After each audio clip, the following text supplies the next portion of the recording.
How are you? Alright guys, let's get the mics on. Mine's on. Yeah, full house. And we're gonna hope we are live on YouTube.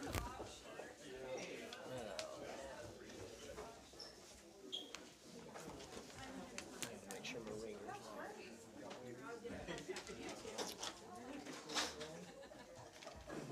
Good morning, everybody. Hopefully we are live with audio on YouTube this morning. Mike Meister came out and helped Terry and I this week. We found out that the camera had got disconnected, so we have ordered some additional parts to hopefully secure that a little bit better.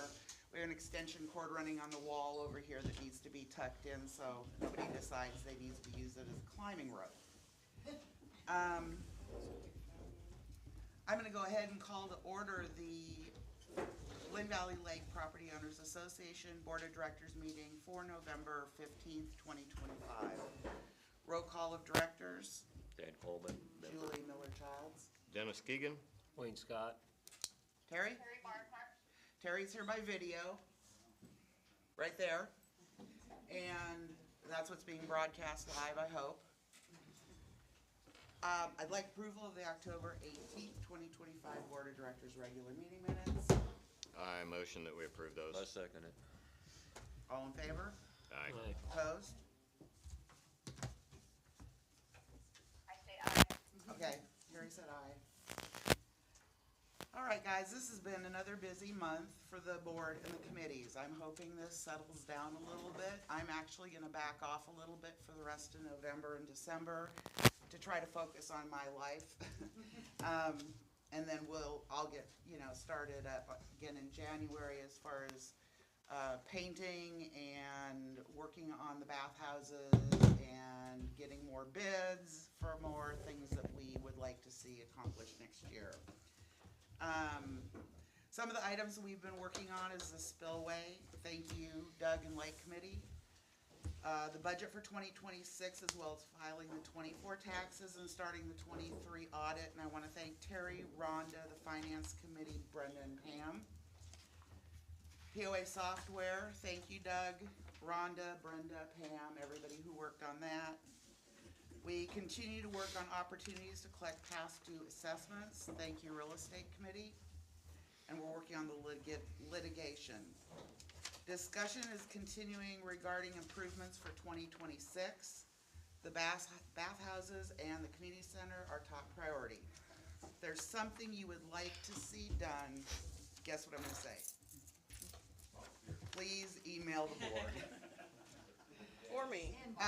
And nothing, we want to hear everything. We want to hear if it's some crazy idea. We want to hear if it's just something you personally like to see done, if the community we want to hear it all, because sometimes there's ways to accomplish those things that are not real expensive. Our job is to look at the requests that come in and see if it's something we can afford, something we can approve, something that makes sense. Just because somebody says put a walking path down with crushed gravel doesn't mean maybe that's going to be the best or cheapest option. We've looked at other ways to get some additional walking path next to the roads down. We're continuing to explore it. We're not going to take any action on it, but it was something that somebody brought up, and we would really like to explore that and see if there is an opportunity to do it.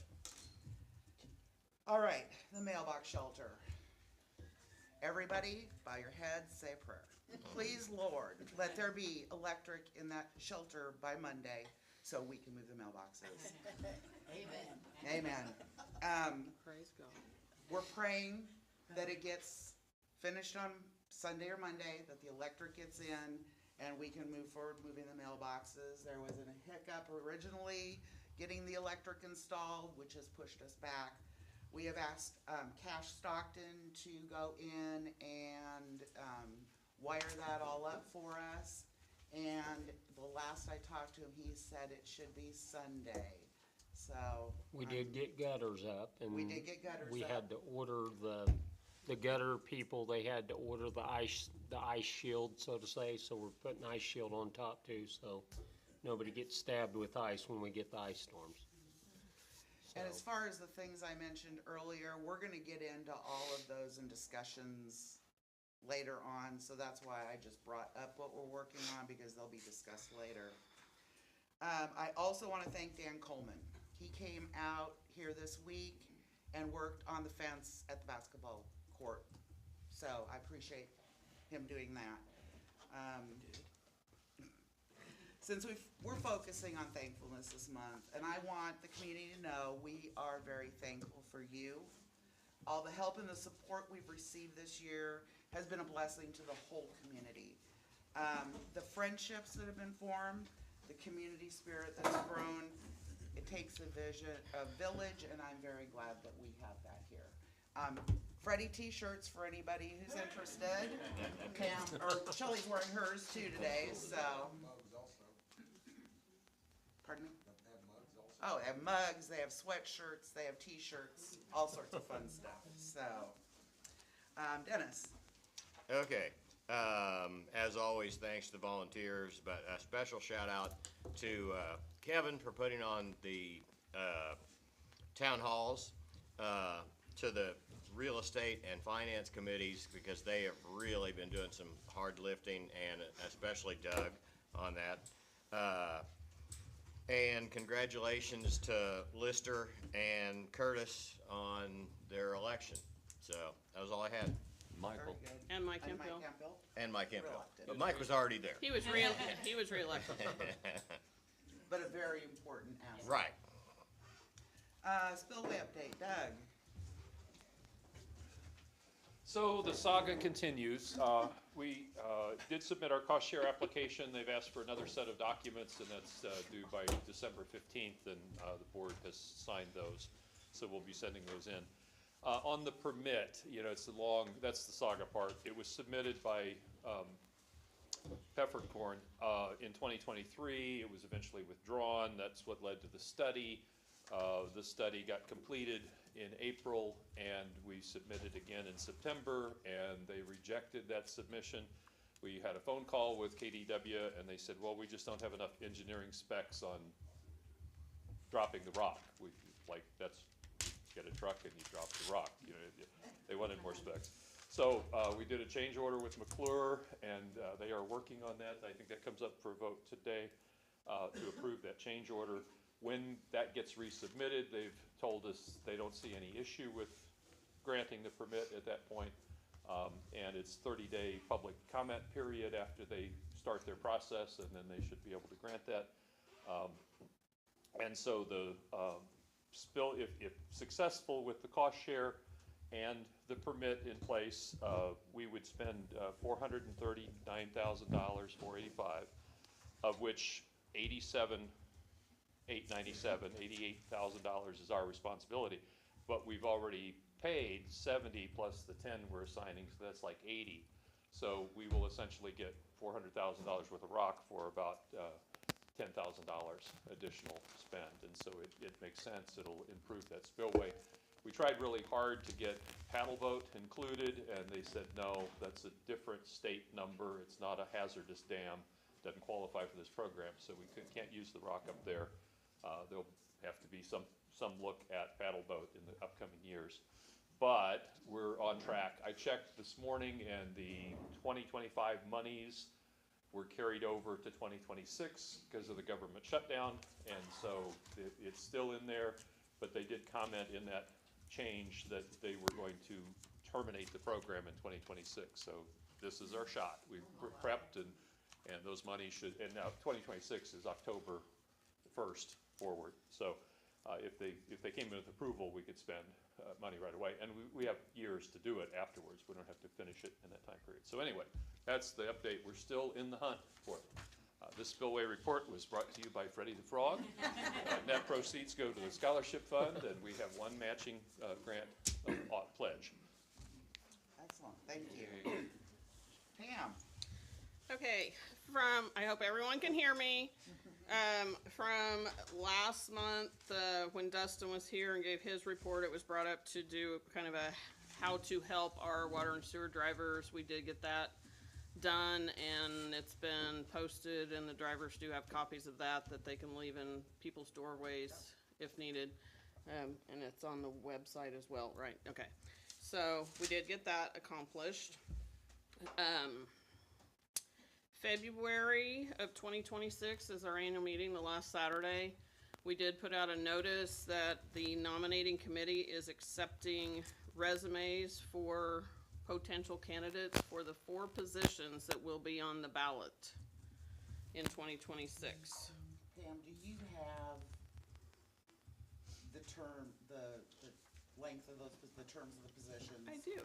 Thank you. I knew you did. There will be 4 positions. Positions 4 and 5 are 3-year terms. Positions 2 and 3 are 1-year terms. Currently, position 2 is held by Terry Barnhart. Position 3 is held by Wayne Scott. Position 4 is held by Dan Coleman. Those 3 were appointed by the board of directors. Those 3 have to run to finish the term that they sit in. Or that term, that position has to be voted on. They may not get voted back into that term if they decide to run, or to the position, sorry. But someone will. Position 5 is held by Julie, who was elected at the 2025 annual meeting to complete that position's term, which was 1 year. So that position, position 5, will be a 3-year term. Position 4, held by Dan. Position 5, held by Julie, will be 3-year terms. Position 2, held by Terry. Position 3, held by Wayne, are 1-year terms. You almost need a bulletin board to keep track. I have all of the past, from like 1988 to 2025 board election results, and that's how I keep track of it. That's been scanned. It's on my computer. It's on the server. Excellent. So in case something should happen, there's copies and it's on computer. Thank you. So, other than that, of course, you all know I do hold, or most of you know, I do hold weekly supervisors meetings. We have 2 of the supervisors here today that will give their reports. Dustin, let's see if Dustin had anything new going on. I don't believe so. Dustin was not at the meeting, so of course he had nothing new. Gary with the water plant, the blower intake valve is bad. The estimated replacement cost on that, $750. I did speak with Mike Page, and I might schedule a meeting with Mike and Gary and I to discuss, we're trying to find a backup person for Gary at the water plant. Gary's a 365, 7 days a week, has to come in and check the water plant.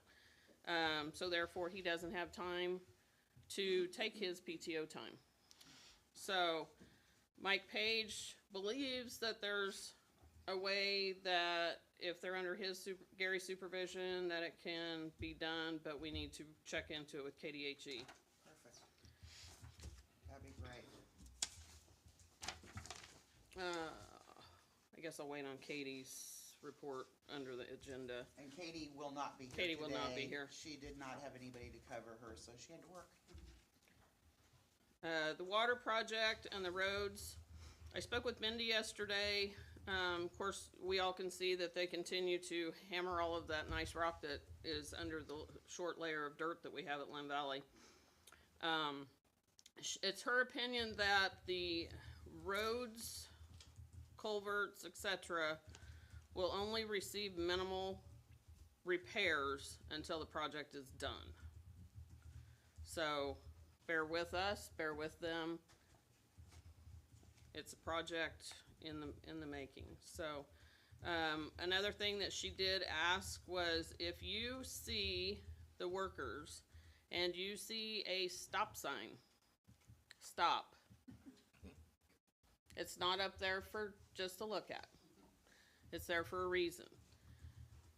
She thought they were supposed to be having flag people, but that's few and far between, I think. amongst all their workers. But just be cautious when you're going past all of their workers. We did receive the cereal malt beverage approval from the state. That now has been forwarded to the city for their approval. So once we get that, Mindy will get us the certificates that will be posted at the Pro Shop. Mindy and I have discussed,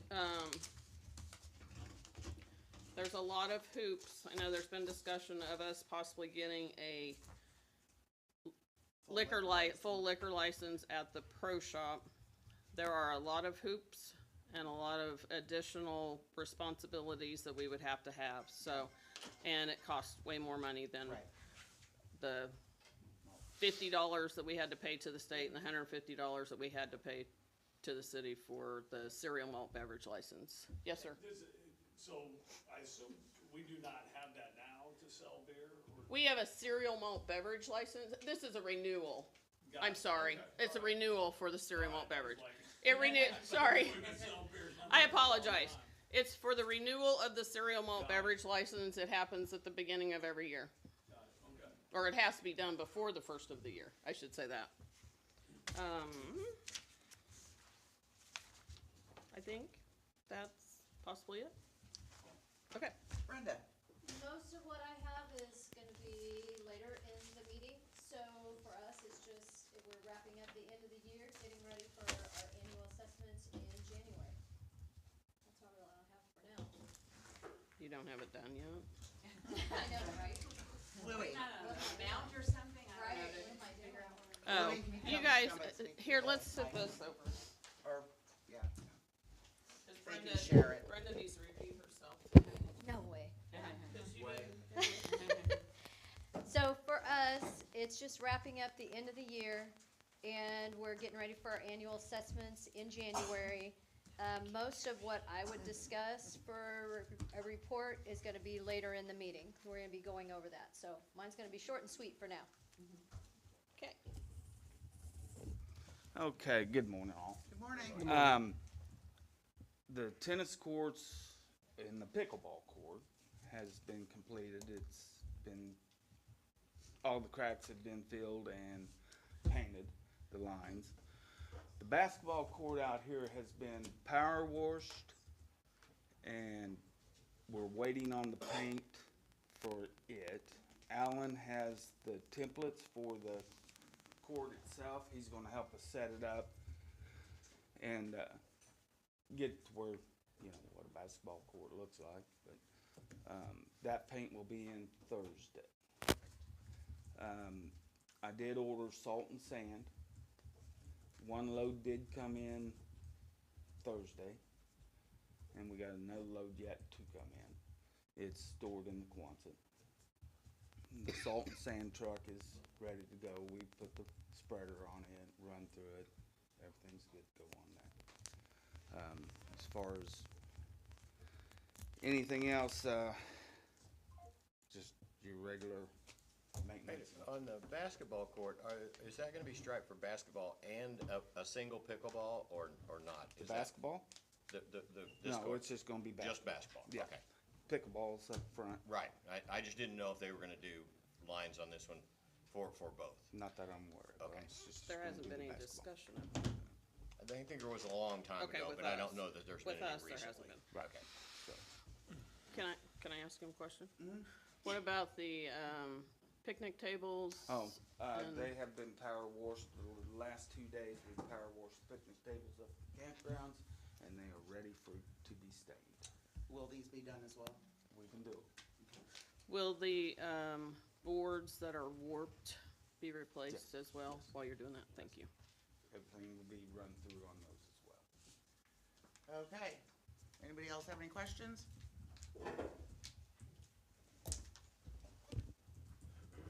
Couldn't pass that. Some of the stuff that have been discussed earlier, like, with the vehicles within the maintenance area, scheduled, you know, the logs, so when the vehicles are being used and stuff like that, is that something that's been implemented, or is that? We take logs on every time they're serviced. There's you know, logs about up there. for going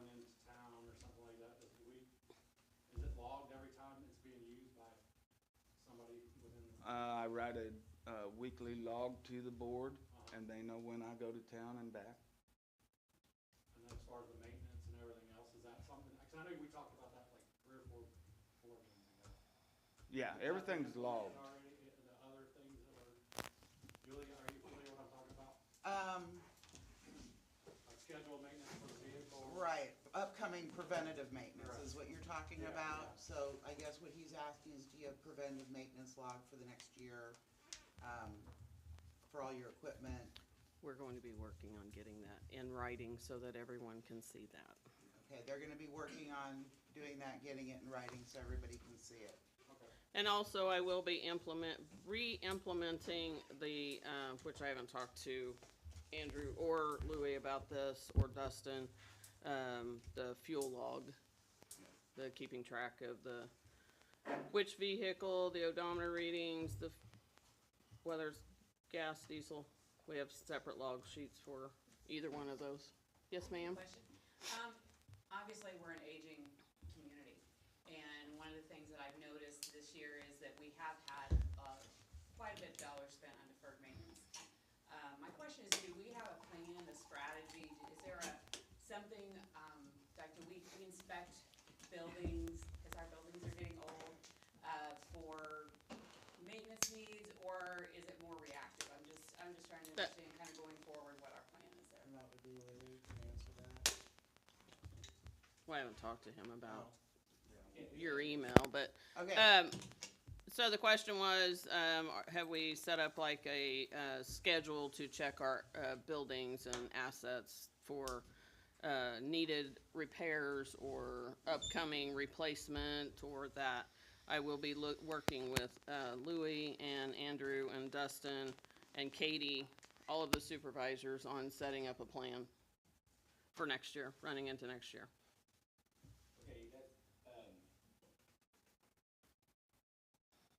Okay, it's sad that we're having to set it up for next year, because right now, this board is incurring a lot of probably unnecessary costs, because we didn't have something in place for the last however many years. And we've spent a lot. Kevin, Yeah, I can can't you hear come him. up? I'm sure nobody online can hear you.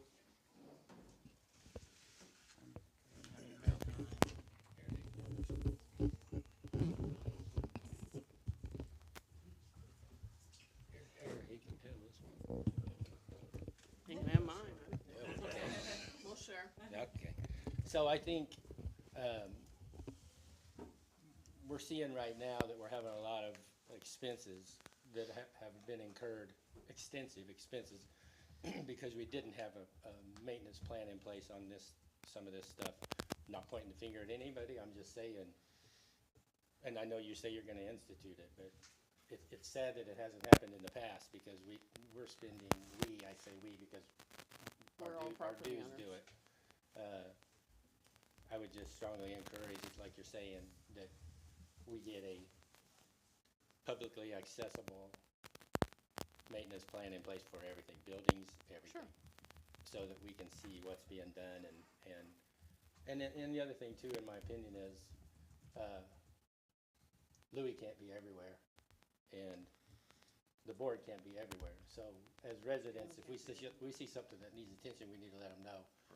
Social media isn't the place to do it. You need to let them know and make it accessible for them to be aware that there's a problem. But yeah, we can't keep spending money on stuff that we could fix for the cheap, instead of taking a big hit financially. Thank you. Thank you, Kevin. And there have been things in the past that I have brought up, but either funds weren't there or the expense wasn't approved. So, I appreciate what's getting done, and what's in the works coming up next year also. Can I say something, Julie? This is, I'm talking to the community here. We are all ears. This board is all ears to any ideas, anything anybody has out there. The only way we're gonna keep making Lynn Valley better is if we work together. We have to have eyes everywhere. It's like a neighborhood watch, to where if you guys see something, bring it to our attention so we can address it. And it goes So it goes down the pecking order. So you present it to the board, we present it to Pam, Pam presents it to Louis, and we can, hopefully we can get it taken care of in a timely manner. That way we can just still be proud of our community and the people that are, are here. We are putting, hopefully you all use the POA website. We are putting more and more information on the website, policies, etc. There's a place where you can contact the board, you can contact Pam by email.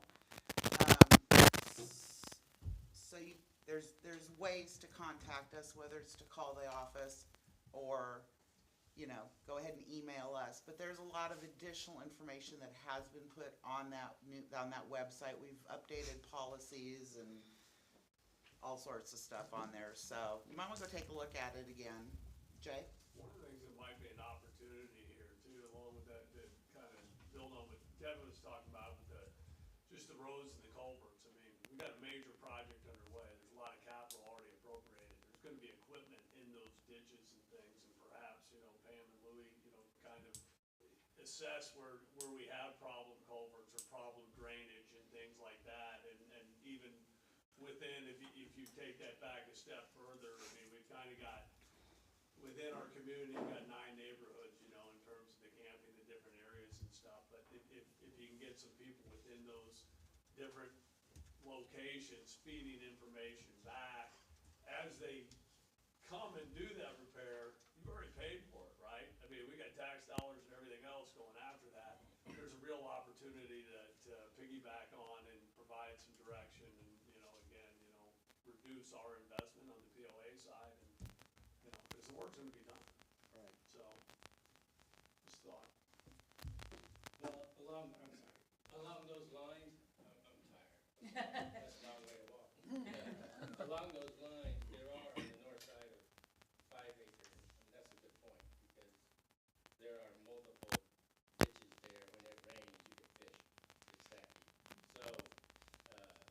So what you're saying is, if we could, work with them to replace culverts and get new culverts put in while they're digging, that we, Yeah. yeah, and I think a lot of our culverts just need to be cleaned out. It's very obvious on the north side. Well, part of it is the culverts are crushed. Part of it is people don't know how to pull a camper or turn a corner without running into the culvert. Right. Maybe extend the culverts a little more, and then make sure when they put them back in. I've noticed where they've trenched and then they've cut grade again, on completing the surface, that they're running good. It's gonna drain good. But when you get away from these areas of intake off these fields that are around us, it's less substantial along 5 acres, some of those other places. Right. And it's standing water for days. And it takes that water, we used to own that burn house on the north side of 5 acre. And that water comes off those hills on Deepwood, whatever, and it pours down there and it'll take the driveway out. Okay, we'll definitely note that and consider it. Thank you. I know, I've called up on the trees that are so low over the roads that, those water trucks, when they go through there, and when they're driving, they have to know they're hitting those trees. So I don't know why that wouldn't be done just automatically going, okay, that tree is way too low, and I see work trucks come out walking, and I've seen them, get hit. You can't be doing them any good. We need addresses and things like that. I did call it in. Yes. And I haven't seen anything done, and it's been, I've heard 2 people in the last 2 days say something. Is it on Rosemary? Yep. Yep, okay. All right, we'll and definitely that's probably just, take note of that and get it taken care of. they can't be doing the water trucks any good. And No. the workers that have come through, the bigger trucks, our truck hits some of it, when we gotta meet somebody, and we got a little truck, so. And that'll be a great job for, it's winter too, is to go through and make sure those tree limbs are cut up higher. It's not just on Rosemary. Yeah, that's what I mean, it's gotta be everywhere. Okay, Rosemary is the one I drive, so. all right. We'll figure out how to get a drive-through done on the area and, or if you can call in, like you said, you've No. already called in, but anybody else who has a spot or an area, call into the office or email us and we'll try to get those spots taken care of for you. Okay? Andrew? Good morning. Andrew Jones, golf course superintendent, if nobody's met me before, but just some updates on the golf course. Going back to late August, our pump station that was approved back in February or March was installed. So since we've had that, we've become much more efficient with our irrigation, less strain on our pipes. It's working fantastic. With that, we continue to do irrigation work. I think we're probably over 100 sprinkler heads across the golf course that we've got working that previously had not been working. So we continue to work on just auditing, making sure heads are spinning and all the valves are working properly. We completed in September, early October, aerifying all of our fairways, along with seeding most of those. So that's because we were able to water efficiently. We had very good success with the seeding we did, even though we didn't have much rain in October. Last week, we laid about 6 pallets of sod in some high-profile areas around a couple bunkers on 18, some other areas that we just had dead spots, and 6T that we rebuilt, we sodded around it. We did, if you've driven on the dam, I'm sure you have, but maybe you've seen our chipping green that we built along with the driving range tee. Those 2 areas were completely just dirt when I started here, and we've kind of rebuilt those areas to make them usable. This winter we'll have a lot of tree work in-house that we'll do with just dead trees, probably have 7 or 8 dead trees across the golf course to remove, and then just limbing up different areas to make it easier to mow and better experience for the golfers. We have some plans to hopefully build some concrete stairs on our tees on 9 that are have railroad ties currently that are kind of just been shifted and stuff, so they're not very usable at the moment. I do have a couple education conferences this winter that I'll attend coming up. Next week is one. A couple weeks later is another one.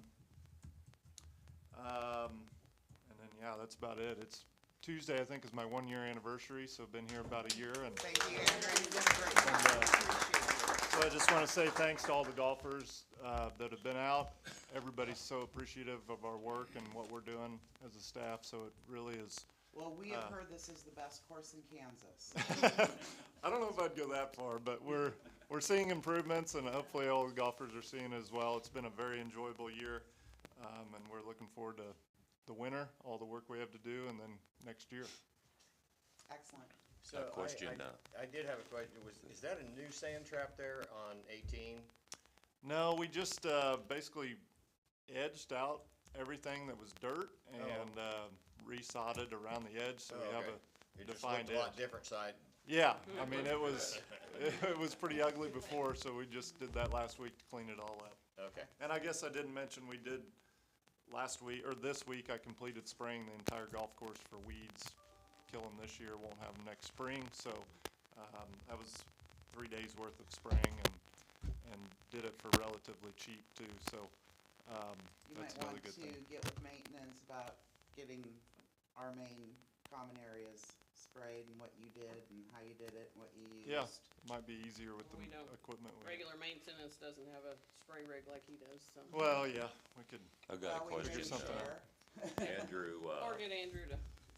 is the pitching green now, is that available to be used, or is it still in It's flux? still, I would say, growing in.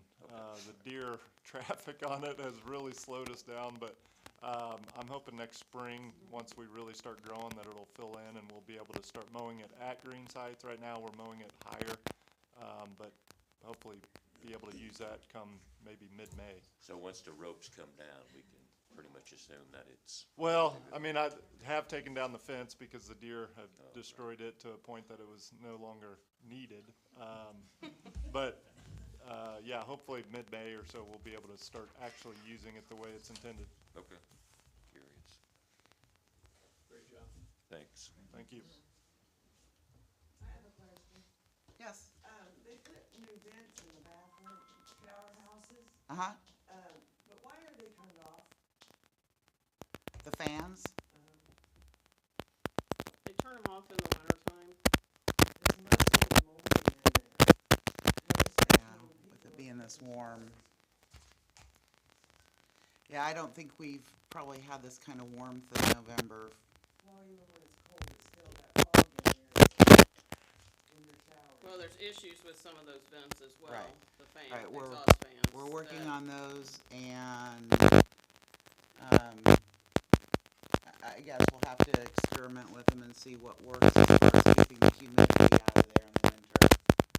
We don't wanna, I would assume those are all heated, correct? Yes. Yes.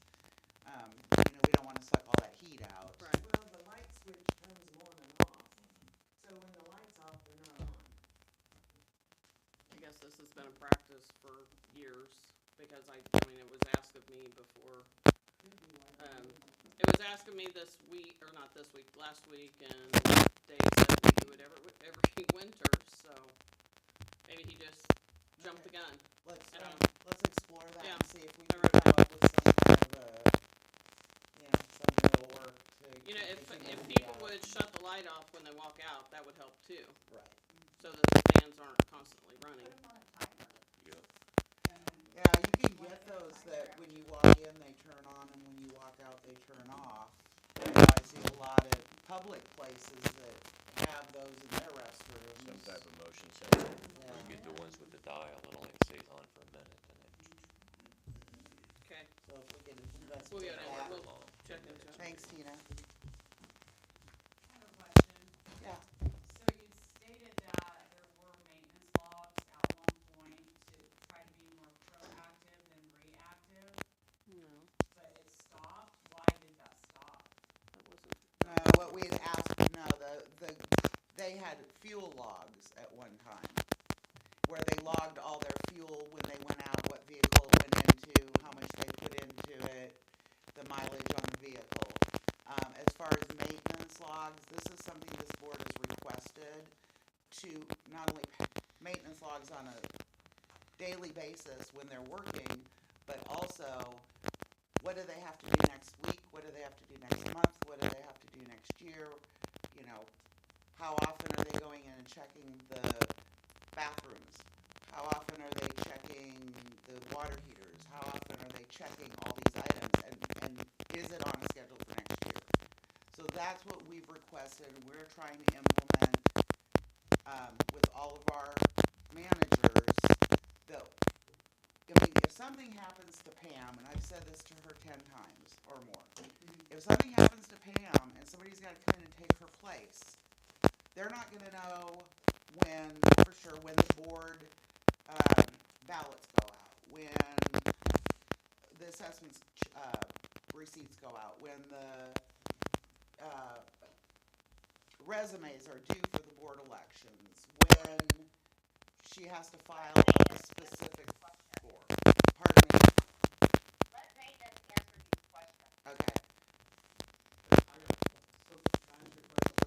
Yeah. The first time you brought up that, schedule maintenance, and all the stuff you just talked about, was that, how many months ago was that, 3, 4 months ago? I can't remember, it was June, July?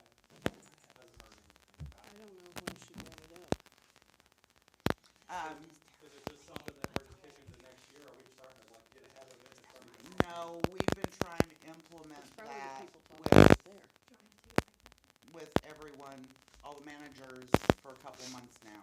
And it's happening, actively happening, or it's gonna be happening next year? Well, I know Pam's is actively happening. She has got a great start on a calendar for what's coming up and what she needs to do.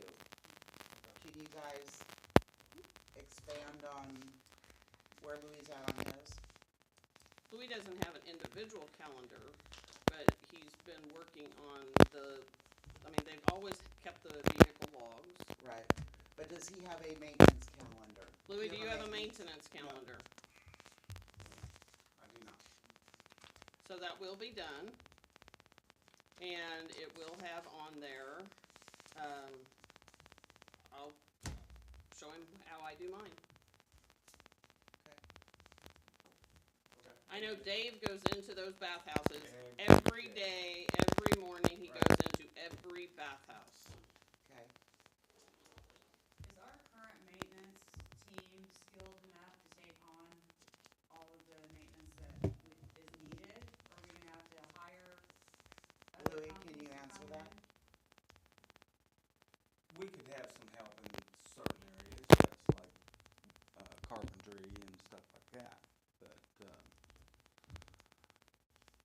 as far as general maintenance, plugins and stuff like that, we can handle. But as far as, I call them wood butchers, we would have to have Like help in blades. that.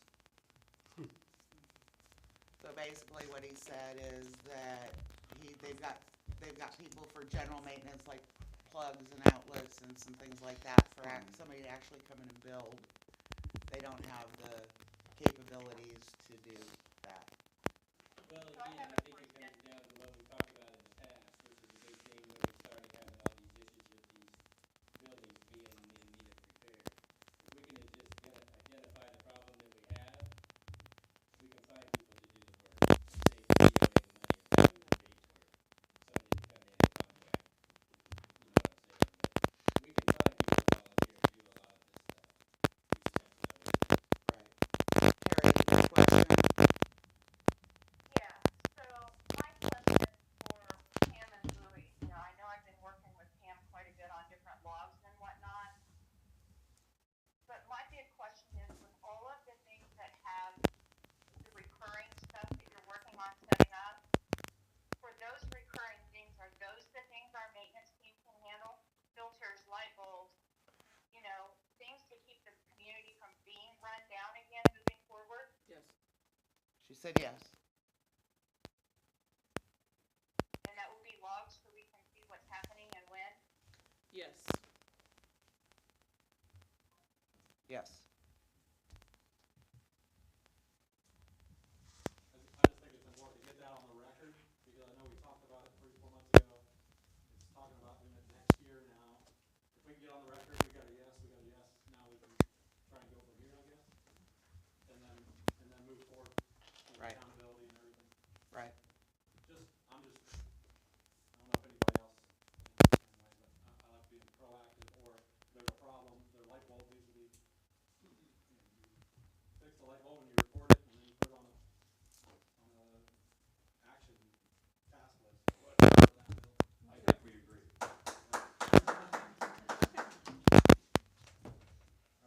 Anybody else? Treasurer's report, Terry, did you want to go ahead? I don't know if anybody here is going to really be able to hear you. You missed Katie's report. Could they hear me? Oh, I'm Katie's sorry, not. I'm sorry. I have, We have a report for Katie. Julie told her to send me something. Yes, so she's going to read Katie's report, I'm sorry. From Katie, the rounds of golf, January to October, were up 2,036, versus the entire of last year's rounds of golf. For October alone, they were up 341 rounds compared to October. Sorry, Ron, if I'm taking this from you. October of 2024. She has 11 tournaments on the schedule so far for 2026, and she also now has chicken Caesar salads and chef salads available for purchase, as well as ham and Swiss and turkey and cheddar hoagies. The salads are really good. I can vouch for them. Haven't had one of the hoagies. I did forget to mention that I will be scheduling for the key employees, or if not all employees that can, AED and CPR training. And I know Katie has also discussed with the golf committee the 2026 golf fees and some rule updates or changes. She has also sent the board pricing for golf carts for next year to see if possibly we can get 10 new, 15 new ones in, which is very much needed. Our carts are 2006 models and they're tired. Probably not much. I guess you would have to ask like the golfers. We've reviewed the information that Katie sent to us, and between now and next meeting, when Katie will be here then, we will get with Katie and discuss her proposals. And yes, the carts, any golf cart that runs has a certain value. But at this point, what we may do is add new carts to the fleet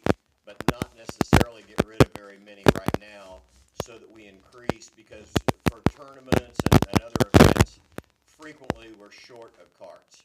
So probably what we would do is add some carts now, and then next cycle, whether that's next year or whatever, begin to sell off certain carts, but hopefully increase our fleet from about 32 or 36 carts up to nearing 50 or even 55, whatever that number is that we need, so that we do have adequate carts for tournaments. But that would, and hopefully going forward, I think everyone's in agreement. Going forward, get onto some type of rotation plan where every year or every other year we replace 10 carts, get rid of 10 carts. That way we never have a car that's more than 10 years old. Maintenance is just better. So between now and next meeting, we will discuss that with Katie. So to come up with a plan. Yes, Jay? So on the tournaments that are coming in next year, we've got 11. How many of those are member tournaments and how many of those are bringing outside play? She did not share that information with me, so I do not have that. But when she'll be here Katie's here, next meeting, Katie will be here. How many of those are weekends versus weekends? I would say they're all probably weekend. Okay, But again, I don't have that list in front of me. Terry, go ahead. Okay. Thanks everybody for being here. I am in Colorado, so I keep being able to join via video.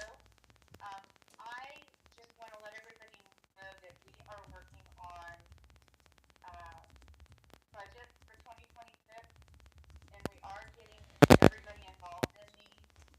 And so I am going to just share a quick snapshot of what we anticipate needing to get through the end of the year. For November and December, we have our monthly IPFS, about $15,000 a month. We've got payroll, plus some bonuses in there. We've got our monthly sewer dump fees. I've got a line item here that I need information from Pam on as far as the backhoe repair and possibly water sewer truck tires. We've got recurring utilities that we pay out. We've got our property tax that will be due kind of based on 2024. It was around 14,000. We've got a number plugged for some legal fees. We've got a change order for the spillway, which I haven't heard whether that has to be paid this year, if it's going to be paid in installments, if it's paid next year. Just mainly any kind of recurring monthly expenses to get us through the end of the year. I asked Pam to work with her team to get that. The new software that I think they're going to talk about later on, I plugged the full amount, but I think it is going to be paid on a monthly basis. We will put some numbers together for remaining expenses for the mailbox, the cabin, security gate building. And then the CPA, I think I might have plugged this in legal, but it's actually the CPA. For our 2024 filing, it's around 10,000, and then for an audit that we finally got put into works, it's around 5,000. So just to kind of give everybody a ballpark of what we need to get through the end of the year, this is what we're looking at cash flow. I think Rhonda will go through some more detailed financials for us when she does the finance committee. Brenda might touch on a few things. I don't know if Pam was gonna, I think, explain a few things that we had some questions on the October financials. So as you do look through those, please don't hesitate to reach out if you have any questions. More than happy to answer those questions for you. And that was pretty much all that I had for everybody. Okay, great. Standing committees, architectural, yes. Dennis isn't here today, and I don't have the numbers with me, but I believe they had 5 or 6 permits at the last meeting. A couple of electric, a couple of water sewer, and some skid sheds. There were no houses in the last meeting, so that's kind of where they're at. May I ask a question? Yes, ma'am. One of the permits was for Of course, the permits are through this, the city. The permit was for a skid shed, or it was on a skid shed application. The measurements are larger than what the POA's policy is. Well, the city doesn't have the same policy, so what is the, sorry, not the point, or the point, of us sending out a letter to these folks when the city does not have the same square footage requirement for a skid shed? Okay, and this, I believe the city's working on this, okay, just speaking with Paige and Lance, but it's not gonna happen overnight. right, More than likely, I haven't driven by the place, I bet the shed's sitting there. probably, yeah. So, my time, getting the sending the letter out certified is almost $11 now. Okay, what our plans are going forward is to hopefully work with the city and see if we can get on the same page this year, next year. If this board continues into next year, we have a couple of goals. One of those goals is to work very closely with the city and try to start putting together new covenants. Our covenants are very old, very outdated. I know everybody says it takes the act of God to change those covenants, but we can get it done once we, get them approved by the attorney. We can start voting on those, and there's no specific time frame. We can vote for 3 years if we have to get everybody, to get enough votes in to change those covenants. But we need to try to get some updated covenants. We need to work with the city. Hopefully they'll work with us so that we can all get on the same page and not be having the city says this, we say that. City says this, we say that. It's hard to enforce anything when you've got that going on. We need to have clear cut who takes care of what and who is going to monitor those things. So that's a job moving forward, whether it's us or hopefully if another board does come in, they will start working on it. We just didn't, this year was not the year with us all being brand new. We had about a 6-month learning curve, so till we got through that, and we're trying to settle other things and get them off of our plate so that we can focus on the future of Lynn Valley Lakes. And I do plan to speak with Paige and Lance more on the campers that are still sitting on building lots. Okay. I know they are working on them, but As I have far a as feeling it's gonna be the people are gonna be going to court. As far as the campers that are sitting on building lots right now, those are sitting there illegally. They were supposed to be out October 30th, I believe. No, September, or October 1st, whatever. October 1st, okay. So, if you have a building lot with a camper on it, we need to get those out. There's a good chance you're gonna be fined and possibly, like Pam said, going to court. So, just be aware, and if you see those and if they really bother you that bad and you need to call and report your neighbor, go ahead and do it. I mean, you call the city and just say, we have a camper in our neighborhood that needs to go bye-bye. Julie, I do want to say something. Sorry, or I'll forget what I was thinking. I don't know if anybody else does that. But I think what I'm hearing, and I think we're all on the same page, is what we all want is one thing, which is transparency. We want to know where we're going. We want to know what we're doing. We want to see what's in front of us. And I'm excited about the new city that we've got. I put it that way. Mike, thank you very much. I will say that for taking on the battle. I believe Lister's here. Yep, and I so mean, is look, Curtis. this is the most city council we've had in one meeting. So that's saying a lot. Faces are being shown. They're taking the effort to be here to take into consideration everything that's going on. But I think the big thing, and I'll say it again, everybody wants transparency. We want to be able to know what's going on in the valley, what we're paying for, what's coming up, accountability on every issue that's going on. So, and that's where we're trying to get to where it's not going to be done overnight, but I know we're trying. And I can speak, I'm speaking freely on that. I think everybody is trying to do that. And the office is doing it. We're trying to do upgrades. We're trying to improve Lynn Valley and preventative maintenance.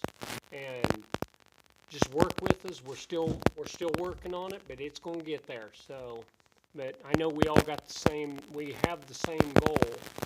And hopefully, like Julie said, if we can move into 2026 with the same board, if we do, there's my pitch, we got a good thing going, and why not keep a good thing going? Because I see big things going to happen with the city and the POA to where we have a common ground to where there's no more questions about it. We have, okay, like Julie said, they take care of it, we take care of it. Guess what? It's a common ground. There's no questions asked. This is what happens. That's all I got to say. Transparency is what everybody wants. No hidden agendas. Let's just make, once again, Lynn Valley great again. Let's do it. So, that's all I got. Ron? Sorry, Julie? Yes? I've received a couple of texts that the microphone, the sound on the meeting is horrible. It's very staticky. So I don't know what's causing it. All of the microphones. She All of said them? They're yeah, just they've said staticky? everything is static.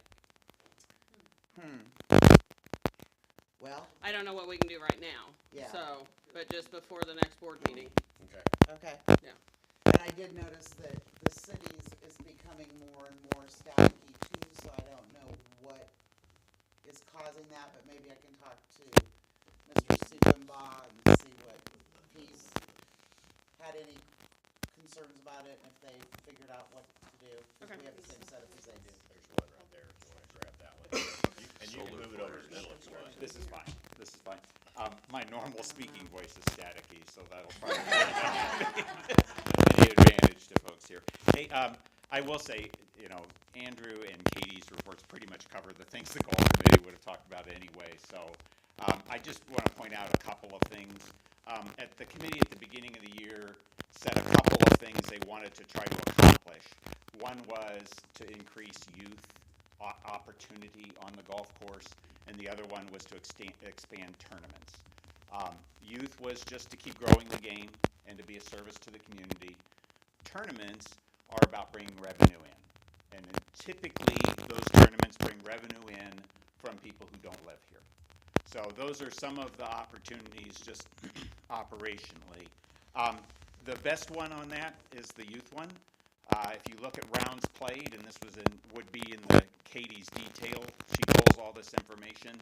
But we went from 200 youth rounds to roughly 600 youth rounds this year. Now, we don't make a lot of money on those, but it just represents the utilization of the golf course, and that's what we're trying to drive. So other than that, really nothing else to add from what's already been reported. Yeah. What is the plan for the day guards during the winter months and then into next year, especially if we're gonna have tournaments bringing out the event? I mean, That's not up to you. That's not Mr. Guyer. That's not a golf committee. That would be, Outside of that, I think it is a question that should be addressed. that's the board. I think we Right. are That's all, the- should be concerned about just letting any Joe, Blow, and Harry in here. Right, my So under, I do think it is a question that should be addressed, not by you, so I'm not saying you Right. I can't say operationally from the gate, they call out to the golf course. And that information is usually provided if you're participating in a tournament. So, Or the tournament host is provided with a code that then they give their exactly the other way. people Their to get in. Their entrance. Yes. and then, was it you that I talked to, Brenda, about how they're supposed to be handling the gate? Isn't Katie Yep. supposed to be giving a code? Yeah, For those if we people to have get a in. golfer arrive that does not have a code because they have not called to set a tee time, they just show up. We don't just let them in. They say, hey, we're golfing. We don't just let them in. We have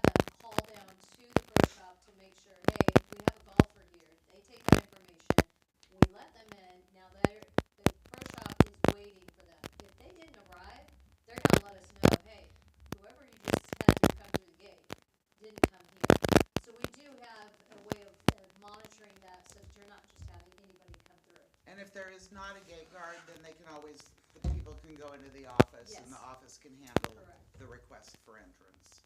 Except the offices are open at 10 o'clock until 10 in the morning. But there's somebody there. I mean, if somebody knocks on the door, you guys will check it, Yes, right? yes. I did have a guard the other day during the morning, and I could see that somebody was struggling out there, because I had a straight view. And so I went out there and helped them. So yes, we are watching that. So even though we don't open our doors to the public until 10, we still are watching that gate, and we can see it on our monitors when they're sitting there. So if there's an issue, then we would go out there and help them. Alrighty. Back to the RVs, I got skipped over all those. Oh, sorry. Sorry, Tina. I brought it up several times about an abandoned RV across the road from me. And I hear that it has, IRS has it. And they can't do nothing with it. But it's rotting away. Roof's falling in on it. I know where it is and I know which one it is. That's a and it's city got codes thing. It's got an orange sticker on it, but, We could tell the city that. I mean, it yeah, should be impounded. have you talked to the city about it? Does the IRS lien on it? I mean, I don't know how that, And it gets passed around. Exactly. Maybe you can talk to our new mayor. Tina, are you saying you wanna purchase this? yeah, no. Yeah. Exactly what you're talking about, it's probably sat there now for, ever since I can remember, 10 years. More than likely, if they could give them the property, and then all the junk on it. Process. But there's gotta be some way we can clean this up. I don't know if it's a letter to the IRS or, let's, Yeah, there you go. there you go. Good idea. Especially one of those, it'll burn fast. When lightning strikes. Yeah. Tina, I like that. do you know what lot number it is? It's on Explorer Trail, that's. I said, do you know what the lot number is? Okay. Maybe we can figure that out, and if you want me to know. I mean, just so we can double check, I don't recall a lot being under IRS on our system. Well, Do you, it wouldn't girls? be a waterway too. Yeah, we'll just have to do some exploration into it and see what we can do to get it out, because I've said it two Yeah, or three it's times. it's and an then it eyesore. kinda goes over my head and goes back somewhere over there. So, yeah, we'll work on that. Well, if we get that taken care of, we got a lot that's, Oh, there's a lot of them. so. You probably drive too. by a few every day. For the POA website, the trees that need to be trimmed. Yes. For my cover on my pontoon, all that can be recorded. Yep. Okay. Yankee campers that have sat in the water for 6 years, all that kind of stuff. Yeah. 9 years. Yeah, just go ahead and send a message to Pam and board. Okay. We'll make sure it gets taken care of. All right. Lindsay. Lindsay, I didn't miss it, but I heard the harvest was great. It was. Alrighty, so I want to thank everyone who stepped up. I had some people that I called last minute, and I really appreciate it. The rain was kind of a damper, but you know what? We made the best of it, and the kids still had fun. So thank you for everyone who stepped up. So we've got some events coming up. We're decorating for Christmas next Saturday at 9 a.m. So the more people I have to help, the bigger it can be. I'm only one person and I can only do so much. So I am not spending 10 hours up there doing it myself. So if you want it to be big and beautiful and lit up, come help me. The tree lighting is at 6 p.m. the following Saturday. The fire department will be bringing in Santa, and breakfast with Santa is at 9 a.m. the following Saturday, and Santa will be at that event for pictures also. So a couple of things from the church. They did a coat drive, and they still have lots of coats. So if you do need coats for this year, please contact Robin, and she has them until the 23rd. And then they have a family Christmas program and meal on December 10th at 5 p.m. Alrighty, thank you. Hey, Lindsay. Can I have dates rather than So it's the 22nd is the decorating. The tree lighting is November 29th, and breakfast with Santa is December 6th. Thank you so much. You're welcome. Lindsay, can we have a bigger tree since we have a new mayor for the tree lighting? I think that's. 'Cause that was a I think shrub that's last a s- year. Well, I think that's a city issue. I think they need to do the mayor's Christmas tree. Okay. I'm trying, Lister. I'm Hey, trying. he comes and helps me, so. We need a bigger tree. Is that on dig maintenance? We'll get that on the. Yes, it's gonna be put up first of the week. They had to get, New pole for the center of the tree, because the wind blew last year and it bent the rod in the middle, so I had to get a new pole. Okay. Got it, and we was gonna put it up beginning of the week. Okay, give me a call and I will meet you up at the the rec barn to get it out. Okay. Thank you very Hey, much. Lindsay, where's the tree you're lighting up? It hasn't been put up yet. Oh, but where is it gonna be? Right when you drive through, it will be to the right. Oh, okay. Yeah, you won't miss it, I promise. I call it a dancing tree, because when the wind blows. Finance Committee, Rhonda. Good morning, everybody. Can't believe this weather in November. Let's all enjoy the day when we get out of here. It's been a busy 30 days. There's been a lot of things going on, and kind of all over the spectrum. But I can happily say, which has been one of my goals for this year, and I want to thank Dale Ellis of the Finance Committee. But we did get our 2024 filing yesterday, and it's just ready for signature for our 2024 filing, for taxes, I know what I'm talking about. And so that will be going out next week. We do not owe taxes on state or federal, so there's not a tax amount that we will be paying. We will be paying about $10,000 to our CPA for having prepared the taxes. So that has been, I believe it's just right there being resolved. We also have worked this month on making sure that we have a plan for our required audit, and that is happening on the 2023 financials are being audited. The auditor is going to begin that the second week of December. And I'm sure Julie may have this on her agenda, but the expense for doing that is estimated at $4,000 plus out-of-pocket expenses.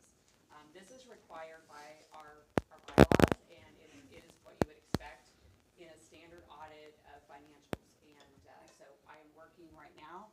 Our Finance Committee is helping with this, and Brenda and Pam as well, at gathering all the documentation and materials that are going to be required to complete this. So it's been a big thing. I know Terry and I have spent a lot of time trying to make sure that this is, when you talk about transparency, this is something that we wanted to make sure that we get back on schedule for having completed our financial audits. So 2023 will be completed, and then the next one would be 2026. That will be the next. It's every 3 years that we should be doing that. So even though for you it probably doesn't mean a lot, but for me it's been a long time coming, and I'm pleased to report that. When we talk, and I do want to say I apologize. I sent the P&L to Pam, and I probably made a confusion about it because I did give her the entire month by month through November, and I gave her one that was just year to date.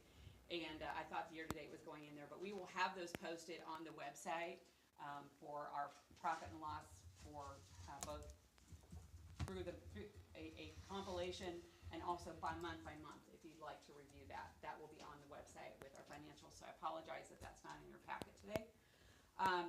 One of the things that I think is probably more important than our profit and loss is as Terry was alluding to, are we gonna have, what are our funds to finish out the year?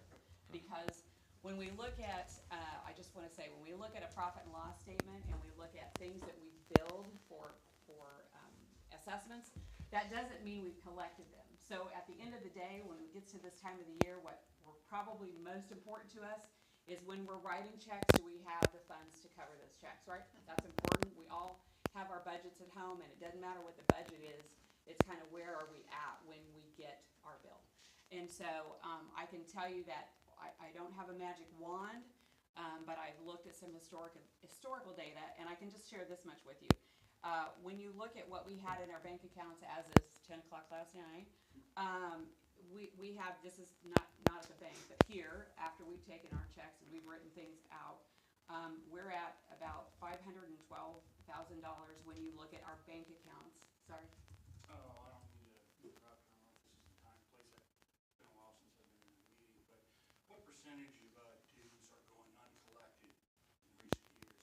Any idea? I can't say that I could give you a percentage. It's a great question and something that I would like to tell you. I would say that we have, let me get through this, I'm gonna answer that question for you in detail, because it's a great question. And It's we'll not- also get into the past due assessments More of that on further. the lien process that we're gonna talk about. Let's say this, it's not good, okay? We don't have a good percentage of our, if you looked at us as a business, our accounts receivable, outstanding receivables are not healthy, okay? I'm gonna say that. And that depends on all of us as members, right, to pay those assessments, and if we don't, then that's where we get, unhealthy. So right now in our bank accounts, available cash to us is approximately $512,000. When I look at what I think we're going to take in for dues that are being paid, for water, sewer, all that kind of stuff, I'm expecting, this is again, don't hold me to this, but my best guess is about another $165,000. So that gets us to, if you wanna look at it this way, $677,000 available in our bank accounts. When I look at expenses, I just kinda looked at averages, we're running about $225,000 a month in expenses. That can change in and out, and but just looking at those averages and then trying to consider what we've got coming. We've got the second half of the aeration project on paddle boat that we'll be paying out this year. We've got, potentially bonuses if the board decides that they want to do payroll bonuses. I'm sure that they will be looking at whether or not we have the funds to do that, because just like any business, we have to make sure that we have profitability. But just looking at all that, I'm anticipating somewhere around $421,000 in expenses. So there's a cushion there, okay? A cushion that is probably going to be, we don't know if next week the water plant is gonna have another something go. It's just like home. Think about it just like your home, right? You're like, I wasn't planning for that. So we don't have control over who's gonna pay us in November and December. But if you're a member and you haven't paid your dues, you need to.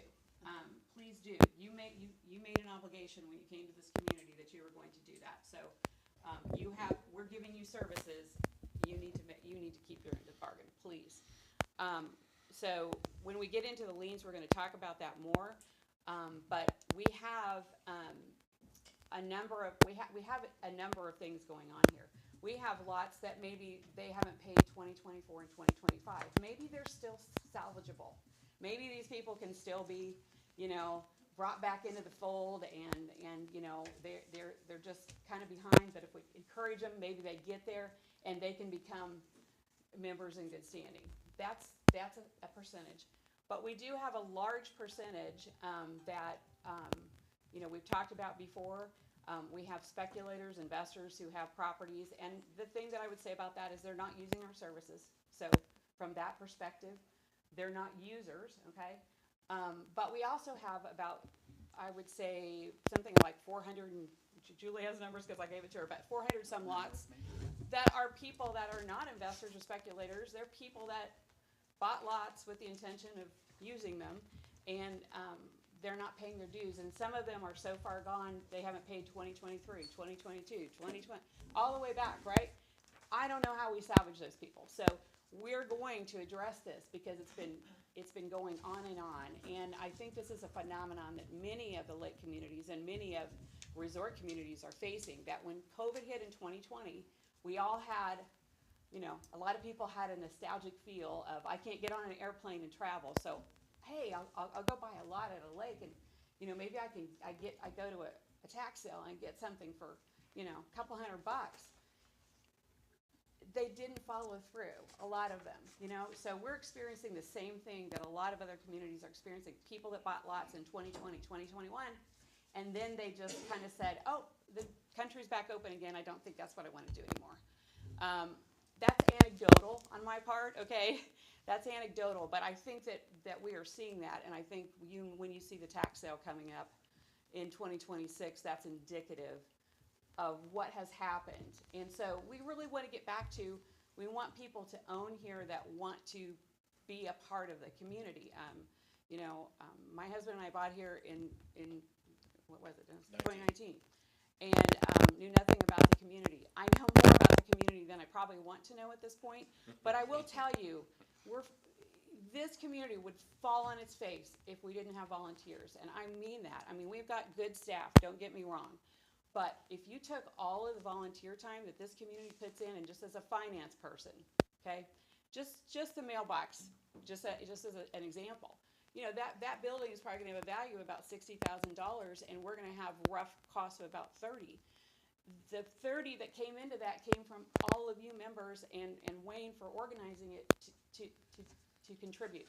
Just like Kevin said, if we know what the problems are, we have people in the community that are willing to step up and volunteer.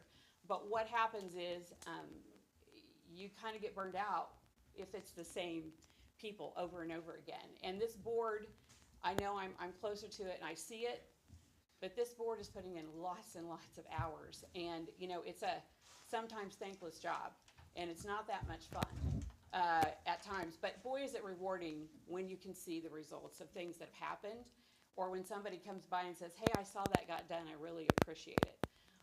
So it's been a challenging year, particularly with us going on a new computer system. We brought nothing over. So I can report that we got all of the balances brought over. These were like 1,000 some lots that had 4, 5, 6, 7, 8, 10 years of dues that, these people are just some of them are deceased. Some of them are, I don't know. So anyway, we're trying to sort through all that, and the real estate committee and the finance committee are working together with the board to try to come up with something, because we've been kicking this can down the road for so long, and these are not simple problems to solve. So, when people get mad and they say it's about $3.5 million, they're mad about it, and I get it. But we got to turn those lots into paying, even if we have to say that majority of that debt is not going to get collected. But we can't keep just adding and adding and adding assessments and not doing anything about the property. I agree. Okay, so you got to keep your focus on that. Do we want to turn this into a paying customer?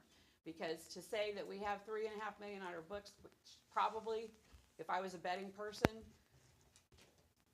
3.25 of that is not collectible.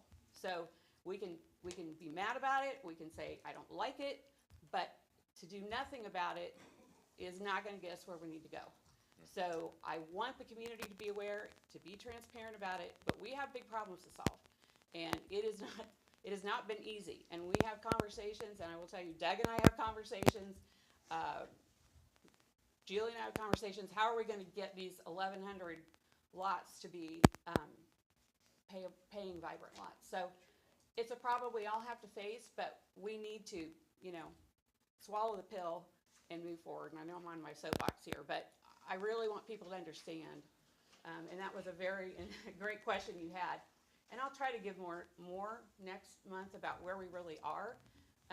But just know that this board has been proactive, and I guess reactive because it's been here, but finally able to step up and try to do the hard work. The committees involved and the board supporting those committees to do the hard work, hard conversations. So any questions? Sorry for my soapbox. I want to say thank you to you. Yes. You guys, when she talks about volunteers, this is what this lady's done. And she's trying to clear out the wreckage of the past, and we're talking way back. Not just since COVID, even further than that.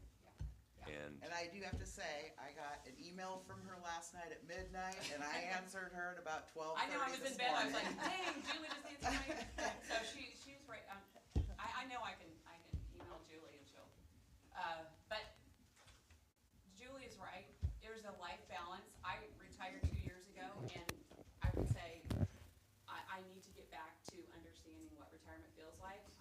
love the community, and I love all of you, but it takes a village, folks, and we're gonna have to all open our minds to solving this problem. So, if you have preconceived notions, you need to let that go, and there's a time where you have to cut bait and make changes, and that's what I think is great. Thank you. Lake management? You're not gonna be real long, are you? Sorry. Move this over here. Okay, so health of lakes are good, water levels are low, fishing is good. Heard great stories about we moved 150 fish to the main lake, and I'm seeing those same fish in the pictures. I don't know them by name, but they look about the same size. The water clarity is moderate. It will improve if we get some more rain. We're in a moderate drought like that. The water levels are low. We posted about some of the pictures that Pam took for us, a 5 acre, after somebody commented about that. We just need some more rain with it. In taking those measurements, we noticed that Friendship, who's always been at the top of the list for water quality because it's all spring fed and there's nothing that runs down into it, suddenly dropped 20 centimeters in clarity. It means that what you used to be able to see from here dropped down about that far. And so we went out to go look, and there was a lot that was cleared, and no silt fencing or anything else like that. So we raised the silt fencing question, and everybody's been hearing different stories about it. We actually did find it last night at the town hall, that in the permit application you sign, it says you're responsible for no runoff, and if that requires silt fencing, you put up silt fencing. So that property now has silt fencing up there. So we appreciate that. It just needs to go up before you excavate. So use silt fencing if you're next to any body of water or any stream that feeds that body of water. Just take the time, put down the silt fencing. They shouldn't clear all the way down to the Well, body that's of the other water half of anyway. it, is if your property ends at your markers, and this was marked, and then they went beyond that onto the POA land and cleared, and that can be done if you get an easement, but not without an easement. So just follow the rules, please. With that, I'm trying to be short. Ambassadors, we're just very thankful of it. We've had good meetings at 10 Acre Paddle Boat. That's where Freddie got launched. We would like to continue to do that at 5 Acre. We've had a good meeting at Park Lake 4, but the other Park Lakes, Friendship, and 5 Acre would be great to continue to do ambassador meetings. We've reached out to them with projects. You know, our projects are winding down because of the season, but there's still a lot of work in process. The biggest issue is the paddle boat aeration system off Basswood. Evergy was out, and we finalized the design. It's changed a little bit, but it's working. Maintenance was a great help and went over and excavated for us. So we've got a pad site and a path down to the water that we put hay down to catch any runoff that was in there. The other projects that we're asking for help with the ambassadors are, we'd like to put in some sand spawning beds for the crappie that they will span on sand. Andrew's offered his bin of sand that is the wrong type of sand. He has to get it out of that bin. He's got good sand for the traps. Coarse sand is there. The fish don't care if it's coarse sand or not. So we're going to move that to selected shallow areas of the main lake. The remnant of lumber that we took off the boat slip, we reserved items to be able to put platforms, 4x8 platforms for fishing at the Park Lake 2, 3, and 4. Like that, we'd like those ambassadors to help us assemble those. We'll deliver the wood and help you build that. We've got all the materials. We need ambassadors to help us put up the lake rulers and scales. We showed one, we posted a picture of it. The scale was too coarse. We learned that at the fishing event, so we've got a 15-pound scale instead of a 50-pound scale.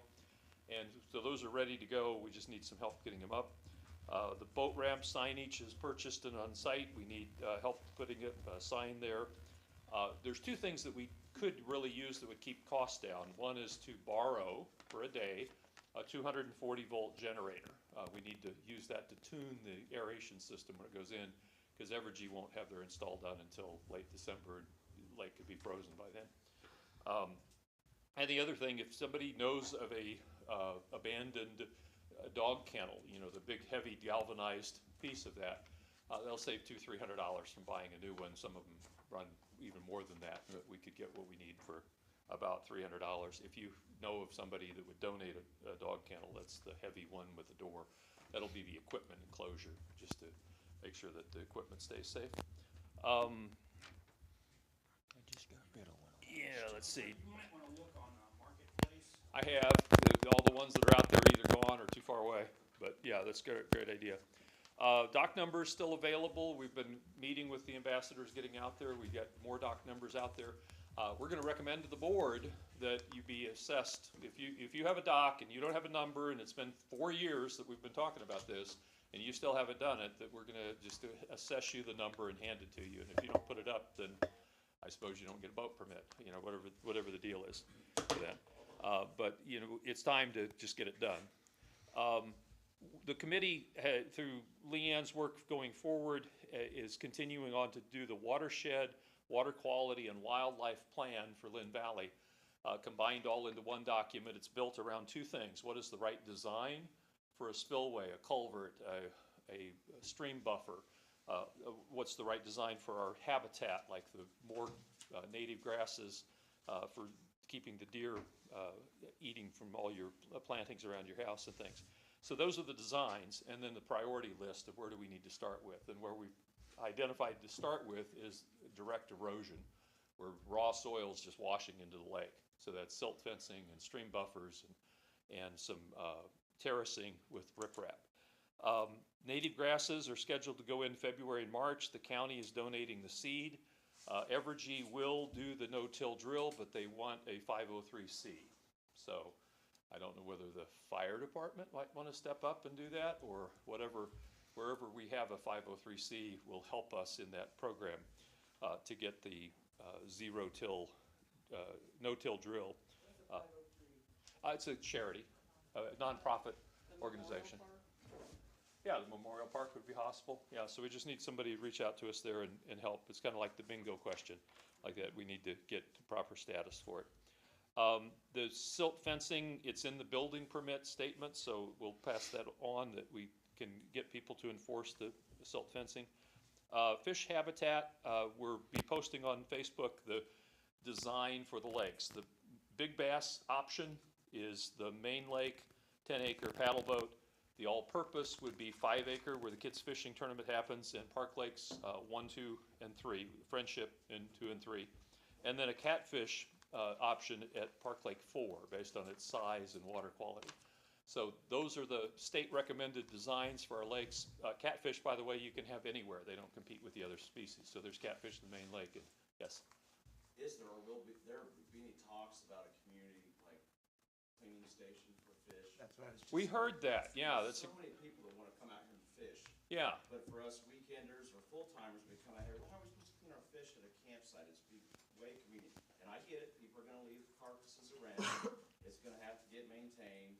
Maintenance crew's probably gonna come by and power wash it once a week or whatever. I get it, but it would influence people to come out here and enjoy the amenities of a lake. Yeah, the concept, we heard the concept, we've been thinking about it. What we're looking for is that old cistern-type pump that would be able to crank, and I can pump up to a reservoir and valve, and a slide thing that dumps out. And we're thinking that at the cement boat ramp might be a good place for that. Yeah, so that's the design that we're thinking about. But again, we're looking for who's got the cistern pump, rather than going and buying that. If we have to buy it, we will. But that's a 2026, so I already spent all the money and more, and I'm in trouble for that, but we're getting it. The other comment is we've heard about the fox and the mange and whatever. It worked. You know, the 2 targeted treatments 2 weeks apart. We've had game cameras out watching. We thank all the people that were involved in that. The little mangy fox has recovered and is now just happy as can be and rummaging around like they normally do. Like that. So all of that is really good, and I'd be happy to answer any questions. We've got an updated chart. We've got what we're doing over on Paddle Boat, and that will do. Thank you. Thank you. Real estate? Doug, do you want to cover real estate, or do you want, I don't know. Go ahead. You know as much. Okay, the real estate committee, I don't believe has met since the last meeting, but there has been some discussions on some, demand letters, and we will cover that in the agenda items on the real estate. Just a few things I want to bring up under the repairs and deferred maintenance. As Rhonda, I believe, said, the replacement cost that was submitted to the insurance company on the mailbox shelter was $60,000, with the actual cost of $25,217.19. Guard shack flooring will be donated from Destin B. Craft, and it will be installed by maintenance. The pool. Upon further review of the pool and discussing this with a few contractors and the plaster person, we have decided not to put the sun shelf and the bubblers in. We do not want to do anything that would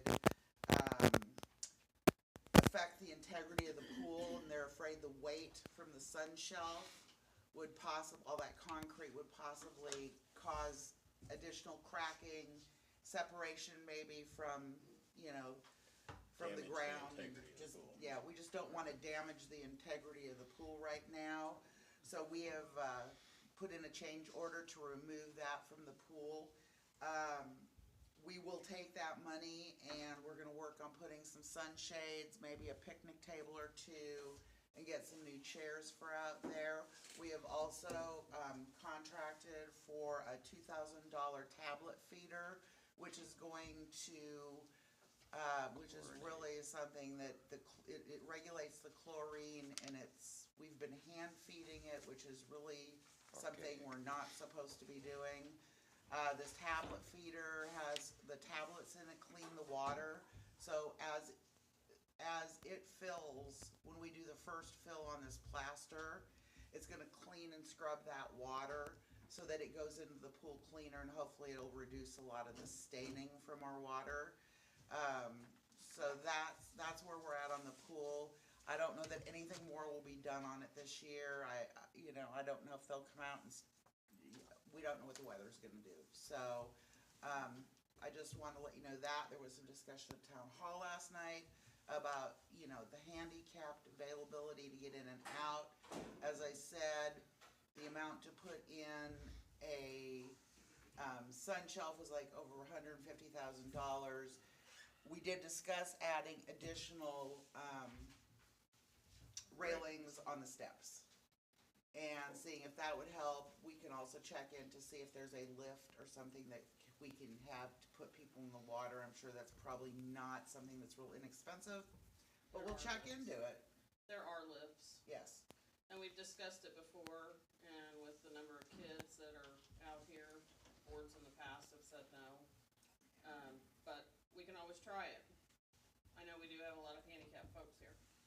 Hey, is it not feasible to look into a stainless ramp? Into a what? A stainless steel ramp. Steel ramp. Rather than just trying to rip out and put in concrete. And that is something I did, suggest last night, is that I could talk to our contractor and see if there's something we could do with these steps or something, some way we Some could other help it, options. that, Yeah, because I thought about it last night, I wondered if they could just come up with some kind of a stainless ramp. okay? Bolted to the deck and to the step, in place of the step, with rails to it. That'd be a lot cheaper than. Like one side of the steps. Right. Okay, I'll definitely check into that as well. Upcoming payments, we have our tax return we have to pay for. That's $10,000 for the work that Justin Smale did. Our 2023 audit I have here is $15,000. That's incorrect. We're hoping it's not much more than 5,000. Yeah, I would hope that would be within that number. Year-end bonuses, we had targeted, or we had put down a placeholder of 48,000. It will not be 48,000, but there will hopefully be bonuses for everybody in January. Real estate property taxes, have those been paid? No, we haven't received the statements. Okay, all right, so that is about $15,000. Edward Jones CD currently has a balance of $303,910. I need to add one correction.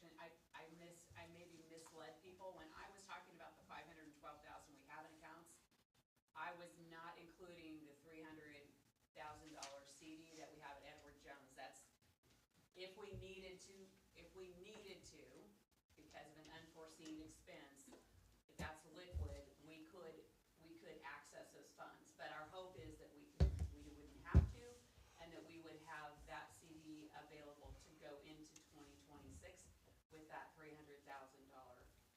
What's that CD's, the interest rate at?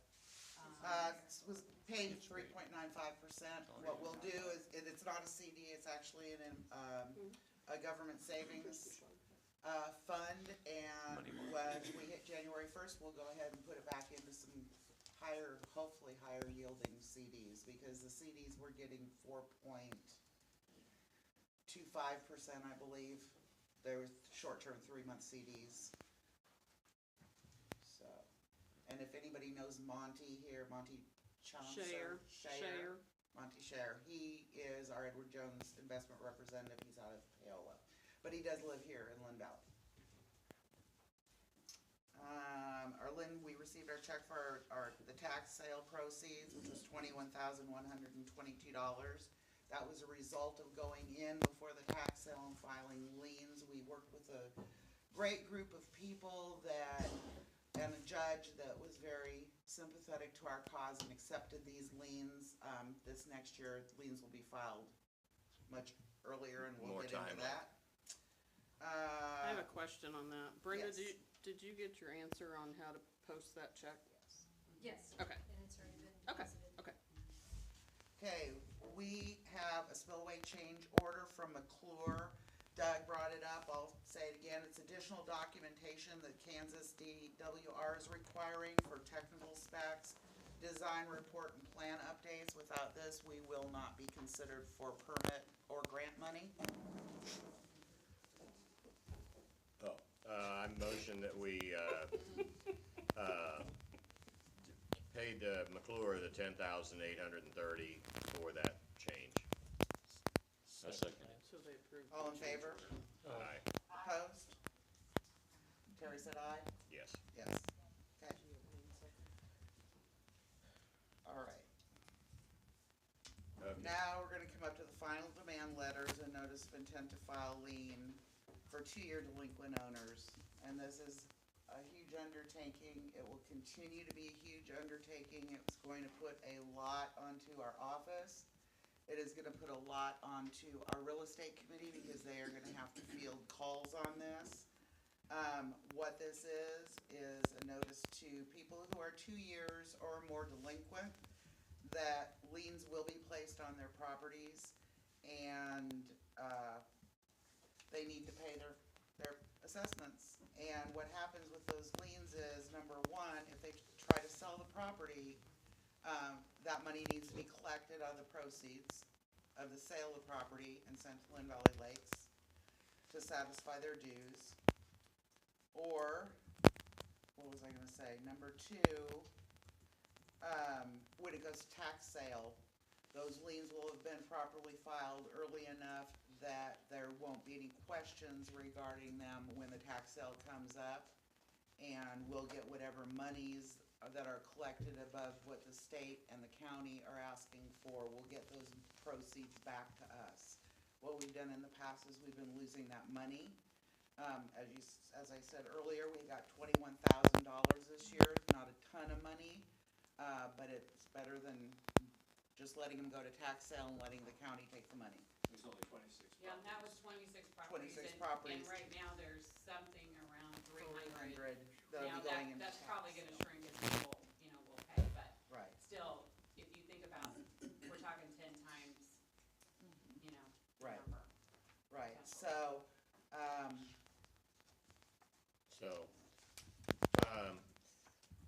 I move that the,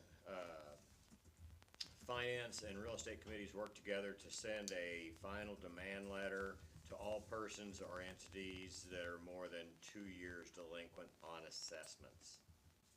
I'd second that. All in favor? Aye. Opposed? Aye. Is it You're more, opposed? No, You're in. delayed. I said opposed and you said aye, so you're a little delayed, I think. is it more than 2 years or 2 years and more? 2 years and more. Okay. I mean, if somebody is 2 years, if 24 months past due, I don't think their intention More is than to, two. yeah, Okay. is to run in, 2 so years it's or going to less. be Okay. 24 No, months or perfect. more. I just Yes, wanted to make correct. sure we understood. it The correctly. contractor's lot's complete, as I said last month in the board meeting, we had to discuss what we were going to do with that. What we're gonna do is we are going to start in 2026 when, tag date is, which I believe is April 1st, March, winter, stickers on permit, what are permit stickers? March, RV storage is March. March. March. Okay. I so- was wondering what you meant by That's tag what- year. Yeah, starting in March. That I was should've very said stickers. confusing. Yeah, Okay. no. Starting in March, of 2026, we're gonna open the contractor's lot up for, equipment or semis, and they must be current on their dues. They'll need a sticker and current state registration, and this will be effective the new tag year. There'll be no semi or RV parking in the community lot.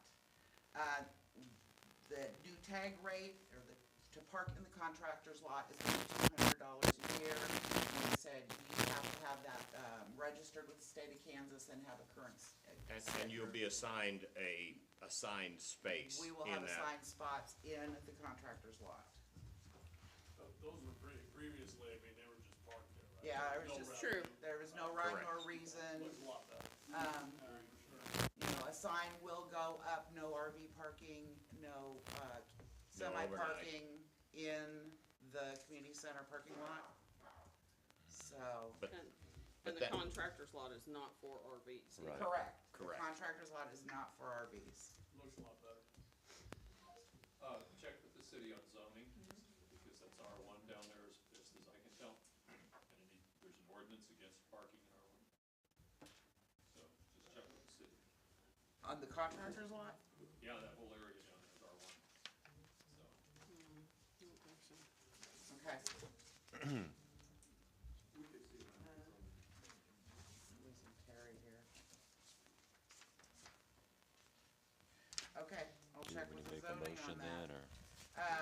yeah, are we gonna motion to do that?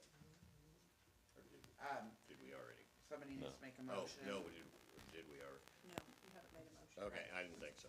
I would like to make a motion concerning the contractor's lot, assigned parking for 2026, that the people must be current on dues, will need a tag and current state registration.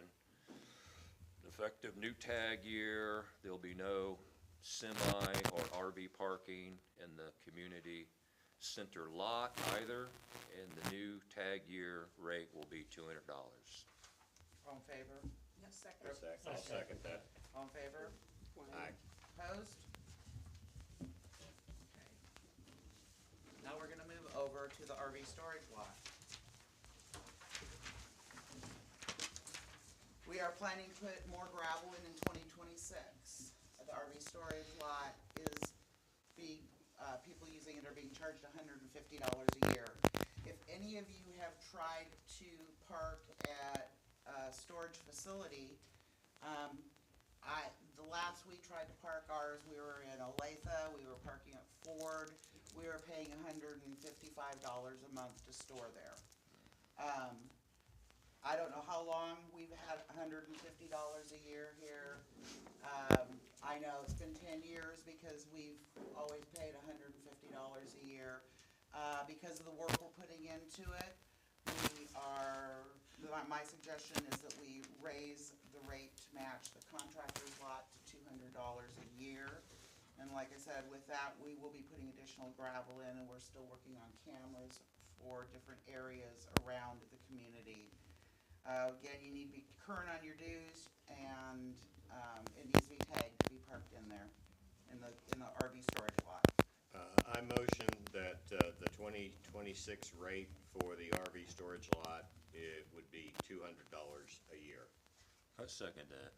All in favor? Aye. Terry's in favor. Aye.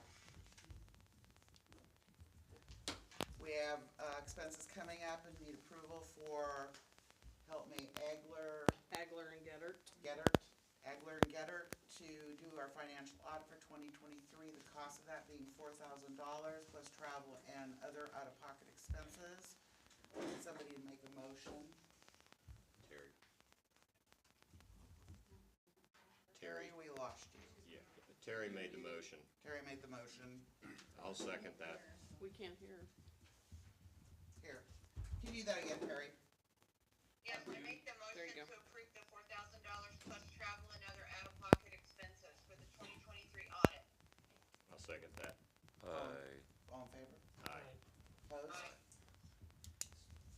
Unanimous? Dennis, you wanna take farmland lease? Yes. Pam has sent an email to the person that had the lease in the past. I don't believe we have gotten a response not. yet. So, we will table that till next month, but we will continue to work on contacting that person. And if that person is not interested, then we will pursue others to lease that ground. Okay.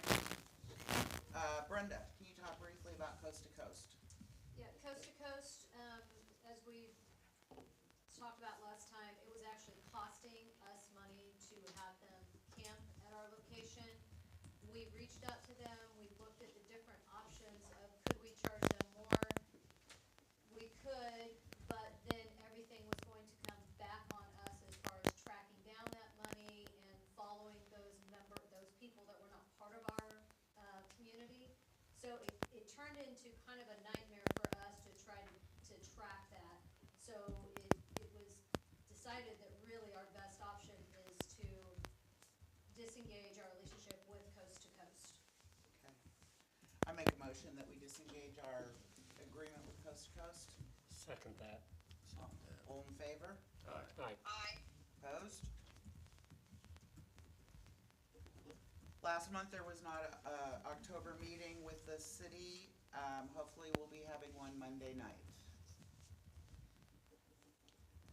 POA software, who wants to take this one?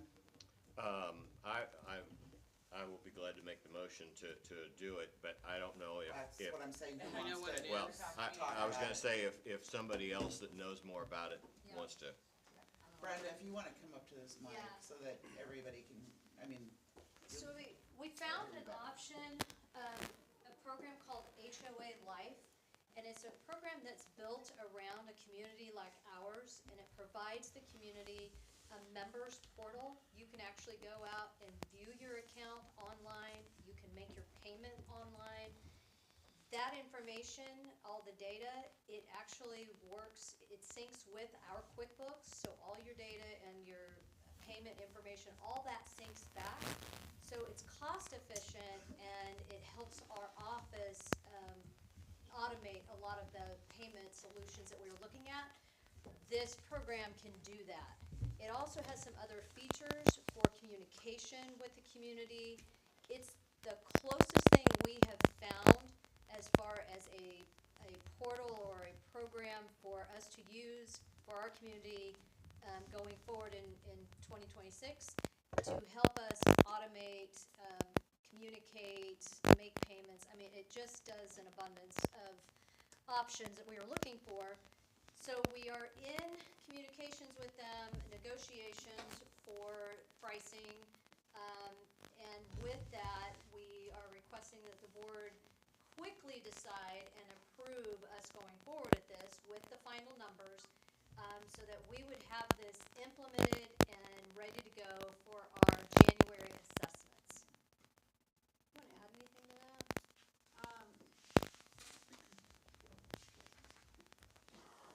Yes, I would just say, and Doug, we invited Doug as a member of the real estate committee to look at this also. With Doug's background in software consulting, he's been very instrumental in helping us assess this. This is the only product on the market that has two-way integration with QuickBooks. So we like that ability. I think that's a good decision going forward. We would be able to pay it on a monthly basis. And, I think something that the board is going to have to determine, but we currently, for our members that choose to pay by credit card, the POA has been absorbing those costs, and to date, those costs are about $35,000. They run about $40,000 a year for people to use that convenience.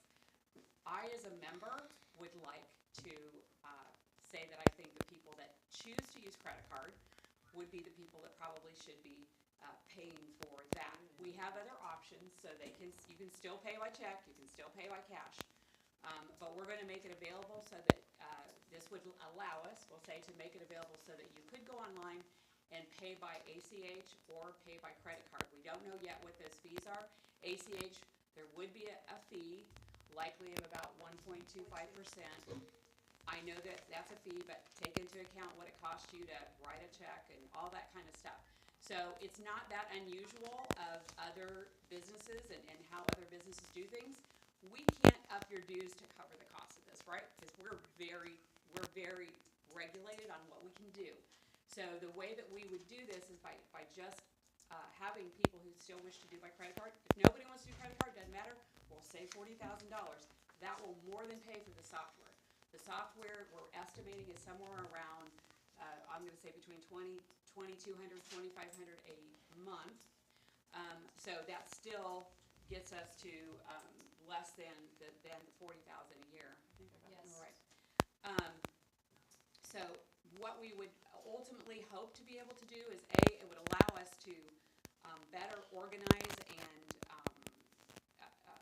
process the liens that we're talking about. It actually would go on these communications that we send out are going to be recorded onto the account, so it gives everybody a true history of all the correspondence that's gone out on a particular person's account so that we can track that.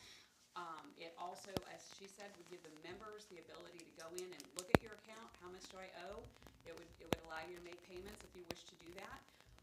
But we hope that it would also lead to the ability to order water and sewer services and pay those online, which I think would be huge, and potentially even take that data and push it out to our maintenance crew so that they have a list of who just ordered. So I think those are, and there is an app, so you can do it off your phone, all those kinds of things. Yes.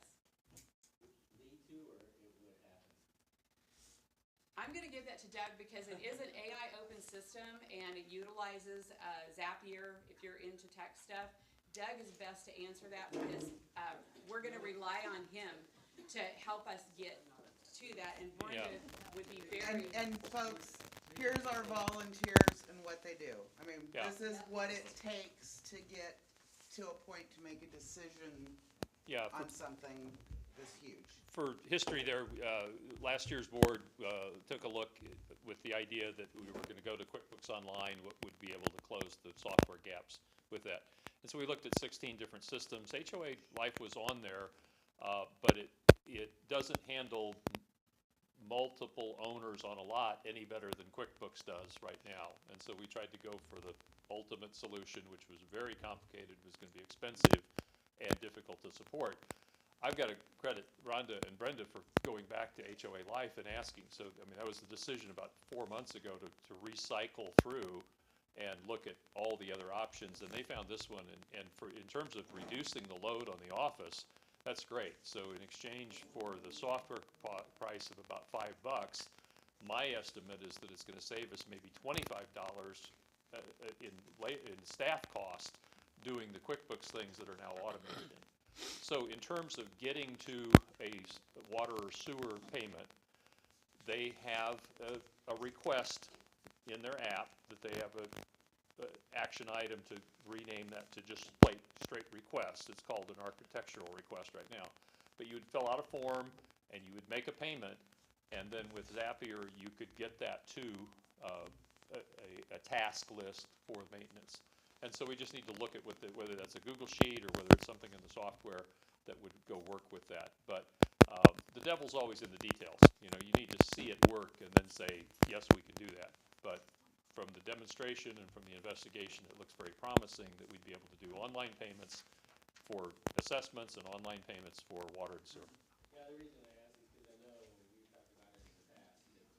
Julie, I have some questions. Water and sewer takes up a great deal of their time. Exactly, yeah. Yeah, this is less than we're paying in credit card fees, and it's going to reduce the load on the office. Remember when we closed down the office so they could just keep up with the manual entries in QuickBooks? This does those automatically. It's a great solution, and they found it, so. One other thing I'd like to add about choosing HOA Life, when I was doing my research, there were very few software options options that would allow us to have the person making the charge take on the cost. So even with QuickBooks, it doesn't allow, it has a great payment option, but we have to pay the charges. So that didn't really solve how are we gonna pay for the service, and should we be paying 40,000 plus a year for credit card? Yeah, I don't wanna speak out of ignorance, but, do you have some sort of system already in place that can do automatic withdrawals from homeowners? We do have a credit card option. Some people are using, it's called Authorization Net if you're a user, and for those, the biggest challenge we have in this community is because our bylaws, and I'm not gonna say they're wrong, but they allow for people to pay their dues annually, semi-annually, quarterly, or monthly. That's a real challenge because all these systems, if you say, no, I wanna pay monthly, all these systems only allow you to make the full payment on your invoice. So to automate that and to try to say, well, of these 5,000 lots, okay, these want monthly, and how are we gonna make that happen? But we will continue to have a monthly poll. So if somebody wants to set it up, we have a lot of multi-lot owners that like to do it that way, and they'll continue to have that option. They will pay the credit card fees going forward. I'm just, this is my interpretation. The board would have to make that decision. But if we are using, if we go forward with HOA Life, there'll be a seamless fee structure because we would set it up to where they would be paying the same whether they went through either way. Yeah, just to try to put that in perspective, so if you pay by ACH, you're gonna pay about $1.50 for sending your annual dues in. If you pay, 1.25%, Doug. 1.25%. well, times Oh, 1.25%. 400, yeah, okay, one point two, 1.25%, okay. But if you make that same amount of payments monthly using a credit card, the charges are probably about $38. So all of us are paying $38 for somebody else to be able to pay monthly rather than making their payment like that. And so if you just made that payment on your credit card for the year and then made your payments to your credit card with it, it would only be $16 in fees. So there's no reason why the POA should be paying an additional $24 in fees just for your convenience. I would like to add that we've never had the opportunity to offer ACH online payment. So I'm not critiquing anybody that's taking advantage of credit card. I have no beef with that. But if you want that convenience, and I know some people make points and whatever, that's fine. You'll still be able to do that, and it'll probably be somewhere around 3 to 3.5%, which is pretty standard in the marketplace. So I know that's a shift, so that's why we want to talk about it. But to me, I think if we look at this as what's best for the community, I think we would all agree that we really shouldn't be taking our dues and that's how many people's lots, 100 lots, and throwing that into a credit card, So just want to get that out. And Terry, you have some questions I wanted to make sure. Yeah, I have a couple. I did watch the video, and thank you guys for sharing that link. One of the questions I have was basically on the implementation, where they talked about those extra fields where we're wanting to put in like monthly payer or water, sewer, things like that. The architectural request. Was he explaining that when you do the setup with the CSV file or whatever the file is called, that they can add those fees and you can manually plug that in and carry those fields over from QuickBooks? So it's kind of a two-pronged answer. I will say, one thing I do want to clarify for office staff, they integrate back and forth together. So if we make a change in HOA Life, it changes over there, vice versa. Our staff could be in HOA Life, and when they pull up a lot, there's a button right there that says QuickBooks, and they would literally hit that button, and it would take them right to the QuickBooks screen. So that would be a great way to still be able to maintain the very unique and detailed data that we're trying to collect, like what's your water tank size, and do you have a meter, and da-da-da-da-da.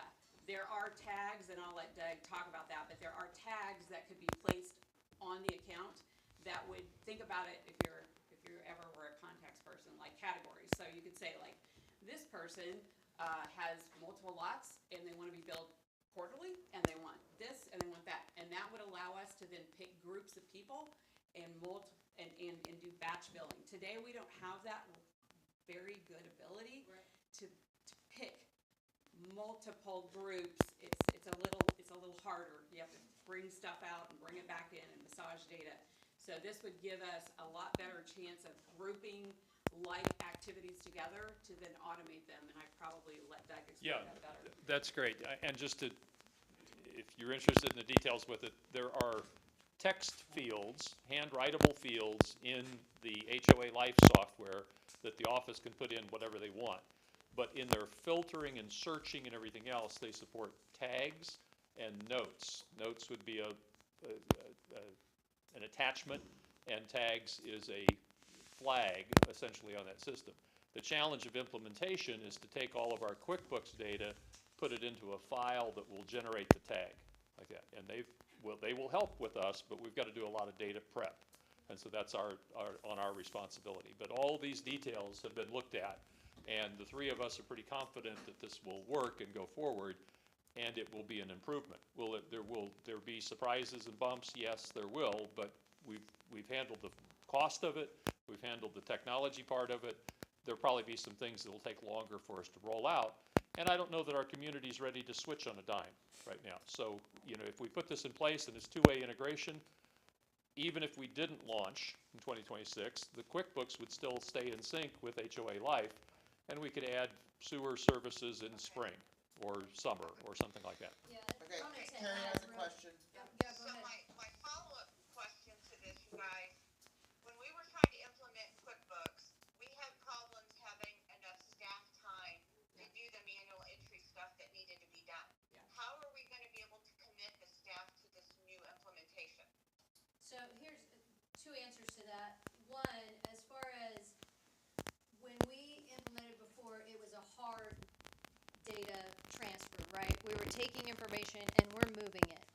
This is a little bit different. We're not losing any data. It sits in QuickBooks. So this is just gonna talk and we're gonna transfer that data over. It may not happen real fast. It's about a 2 to 4 week implementation process. But we're not losing anything. So business continues as normal. If we run into a hiccup with this whole transfer and we don't hit that January 1st implementation, we're still running business as normal. So it's different than what we did last year where it was this hard transfer and we're trying to catch up. We won't have that. Business continues. We're just integrating a new program that syncs with our QuickBooks. And as far as dedicating somebody to that, that would probably be mostly on me. We're gonna have to reorganize the staff a little bit to accommodate that. So some of the responsibilities that I have need moved so that I can focus on really getting this up and running so that we're ready at least by the first couple weeks in January. That's my hopes. One of the other pushes, the reason that I'm pushing for us to get this done now, is if we don't do this for the January 2026 assessment, and we implement mid-year, we're still gonna be paying $2,200 a month, and we're still gonna be paying $40,000 for you guys to use credit cards, and I'm just saying, we take on both. So if we get this implemented, and again, we're not going to massage, our data's pretty clean right now in QuickBooks. We have good data. We have pretty much everybody has a member type. All those things are there, but it would mean that we would just need to work with Doug so that we can take that data, push it up into a CSV format or whatever that is. I'm talking because Doug knows this technical stuff. But we have the data. It's not that we're trying to, now we got to go research and figure out, or when we came to QuickBooks, we had to reformat every data field to what it needed to be. So it's not going to disrupt QuickBooks at all.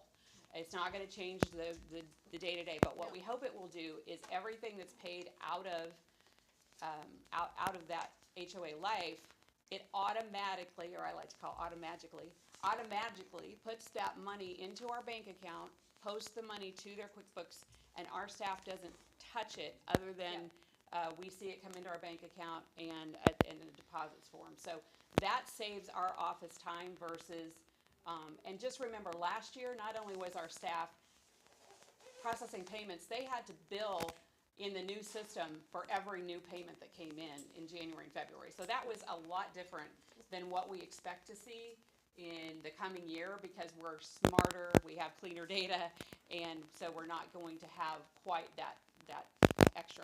Sorry, Jay. I mean, it all sounds really good. Two questions. One, have we got a couple other associations in the area that we've got references on not only the functionality, but the support from the Yes. HOA Life and stuff we're paying for? Yeah. And the second thing is, the biggest thing, and again, I love the efficiencies, I mean, these are things we've needed for a long time. Security on a portal, right? I Yeah. mean, because again, we're sharing Yep. information. Yes. And financial Absolutely, information. absolutely. Great questions. We do have, I believe, four We have 4 referrals that references that they gave us. HOA Life was started in 2017, so it's relatively new. But I'm not easily impressed with demonstrations, but I will tell you, they have a staff of 16. That's not very many people, but they have over 2,000 customers. And the person we talked to was able to answer every question that we put in front of him. And even Doug, who is, you can't believe how technical Doug is. He's very technical. But we didn't get the answers of, oh, it's gonna work out great, just wait till you look and see. They have been in our system in QuickBooks, they've looked at how we have things structured. We're going to, I don't know if Brenda has reached out to them, but we are going to be, they're not in our area, but they're like communities. We have communities with over 10,000 members that they're servicing. We wanted to know, what's your biggest, how many are you serving?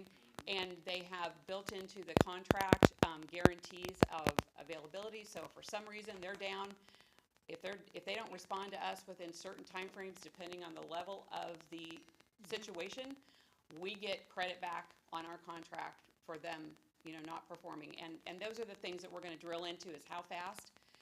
Could you understand the person? Did they speak English? Because we get this all the time with QuickBooks, where we're sent to India and we're like, can you say that again? And actually, we'll be assigned a representative that handles our account. So it's not that we're getting pushed around to different people, we don't know who you're gonna talk to, they don't know us. We are gonna be assigned a particular representative that knows our community, knows what we're dealing with. And as far as support, so far, I mean, we've had a ton of support, and we haven't even signed on with them. Right. So, been very impressed. And I will say their smaller size makes them a little bit more malleable. Yep. When you go to QuickBooks, it's like, just vote if you want to do something. And then, they don't care about that. They've got other things, other fish to fry. But this is an HOA, HOA-focused product. Yep. And that's probably, we're never going to get something that hits all our needs, because we have so many needs. But I love the idea of a portal where we can put things together, where our community can come to one place and get announcements and get, all the things they want about this community and about their account. And so I think we've been needing that, and this, in my opinion, and I think Doug did a lot of research last year, this comes the closest and is the most affordable, and allows us to have members have payment options, but they would absorb those options. Security, I mean, the The security, I would say yes, connectivity's great, but they are, ultimately, they are you gotta protect PCI, Yeah, PCI compliant. So I don't have a question, I Oh. just kind of wanted to have them, just kind of in layman's terms, explain that QuickBooks is still the accounting and this is just a portal for Right. members. Correct. It is, it's a portal for members, but it also would allow us to do things like send out letters, so that's the other thing. We have an ability with them to, if we're gonna send out for instance, our ballots, that's ballots to potentially 5,000 lot owners, right? We can send that for $1.25 up to 2 pages. We simply create the document, tell it where we want it to go through the system. They have, I don't know, monkeys or something that fold paper and put them in the envelopes and mail them out, right? So we don't, that's including, email. that's including the paper and the cost of postage for $1.25. Yep. You can't beat that with a stick. And so that's gonna take all the load off of us. We hope that we're not having to now have little parties where everybody's stuffing envelopes for thousands and thousands of people. So it's going to ultimately be a cost savings. It should be a positive for you as members, for what you're able to get for the services that we've kind of all been thinking, why can't we just do that? Because it's not as easy. I thought, that's easy, why can't we just do that? It's not that easy. But I think we found a solution that hits most of our buttons and is going to give us, I feel like, I mean, we're paying monthly. That's kind of where I'm at. So do we have to sign we pay monthly, but do we have to sign a 1-year Yes. contract? We have There's to a lock one-year, in? there's a one-year contract, and that contract does have, as I said, service interruption, what should I say? Requirements that must meet. And so, it would be a 1 year, and quite frankly, we would want to commit Right, to a year if we're gonna roll this out. And we don't have to roll, like Brenda said, we're not rolling this all out in one day. So we wanna bill you out of it, okay? That's our selfish reason for trying to get this up and rolling.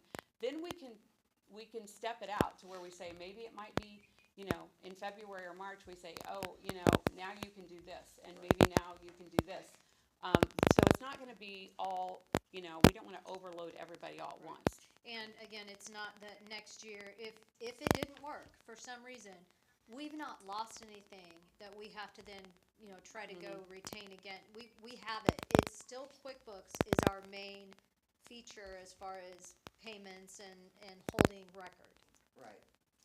Yeah, a little background in accounting, is there gonna be somebody designated as the point person on doing periodic accounting checks, make sure balances in QuickBooks and this There is no, matching?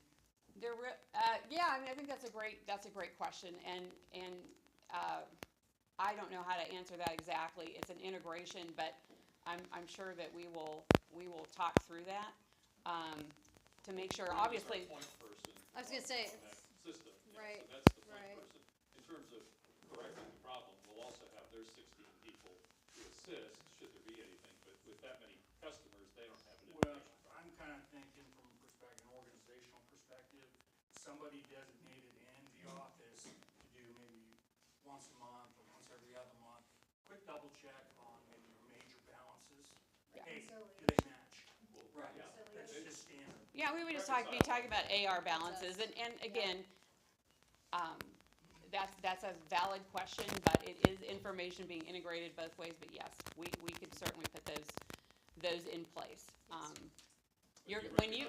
Reconcile QuickBooks today with the bank every month. Yeah, Right. That's yeah. the process of getting. And you go out there and you're gonna see your QuickBooks invoice number that you're gonna pay, you know, it's not like it changes the data going from one place to the other, but valid question.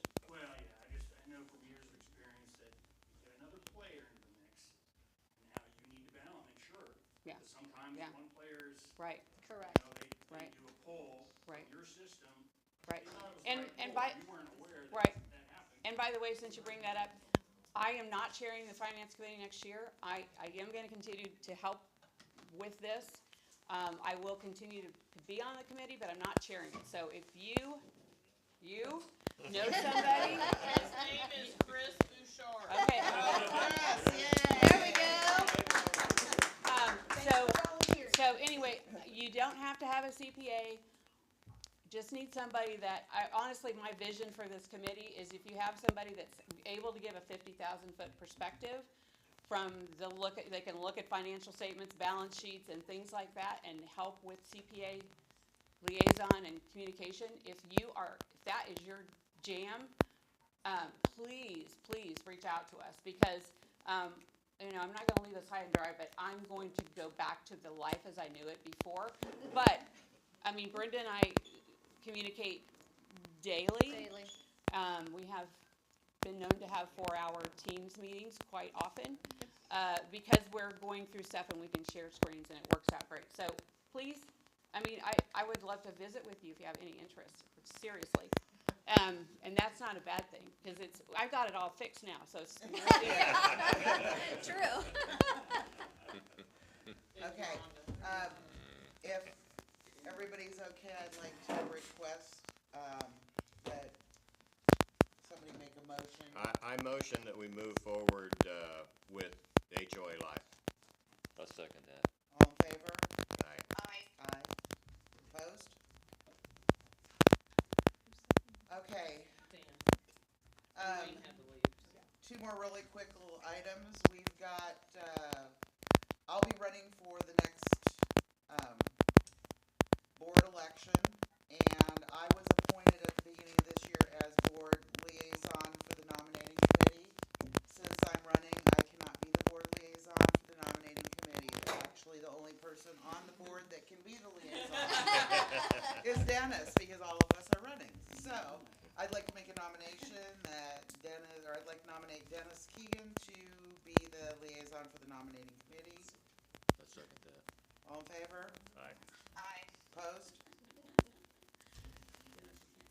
I do not have the nominating member Oh, addition. I was contacted by Kevin Mumau, which he is here. He would like to express his interest in serving on the nominating committee.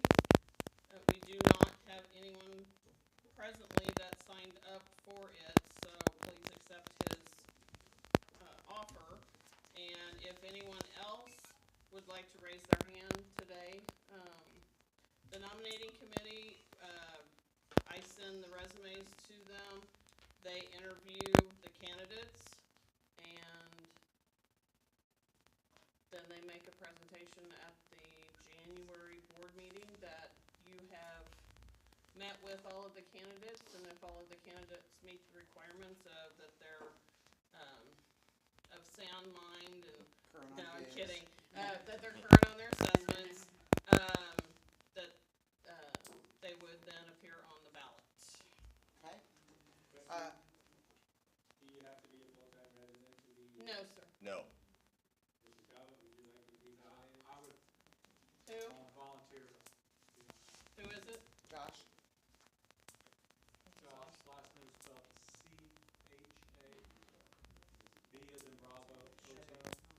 Gotcha. Chabot? I got another one. Shabbat? Kimberly Potter.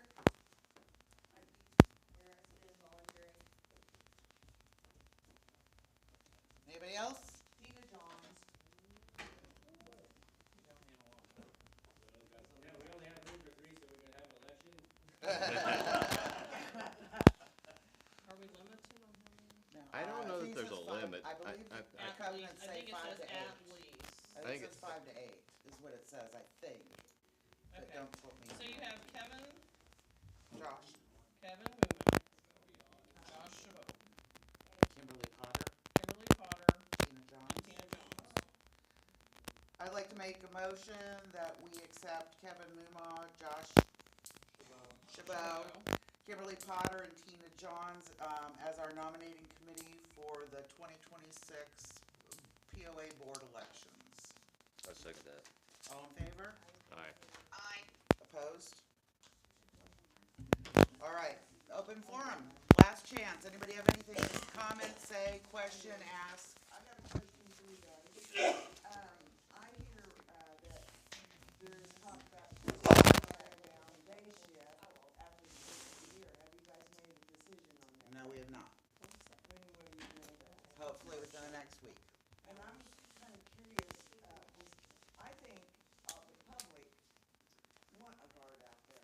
Why do we not? What we're looking at maybe is putting it into a seasonal position where, I don't know that in January and February, I mean, this is just something we have to discuss as a group to make a final decision as to what, you know, what we want. I know a lot of people don't think we need to get guards at all, period. I think Other that's people why we wanting, should take a vote. um, Because I know a lot of people do want guards.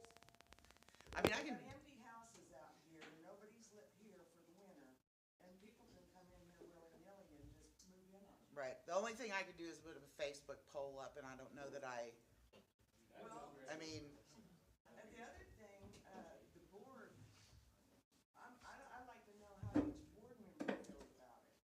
well, we will vote on this when we've It's a thrown vote? away some decisions. Yeah, we'll have to make a vote. I like the guard.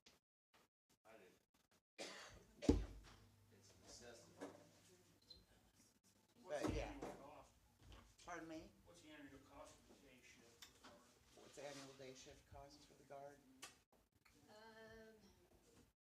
Be $15 an hour It's times 15 8 hours a an hour, day. and we're talking 40 hours Right. a week. down and keep the night open. Possibly. That didn't make no sense at all. It would be after hours. Yeah, a little over 30.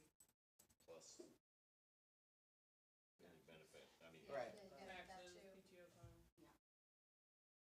Yeah, the board has not totally 100% made a decision on that. Hopefully we will in the next week.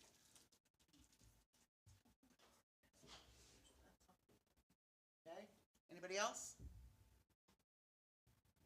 All right. Oh, I have one more Rob? thing.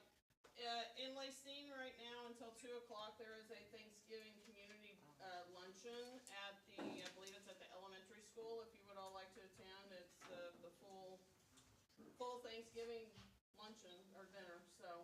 I thought it was at the church. No.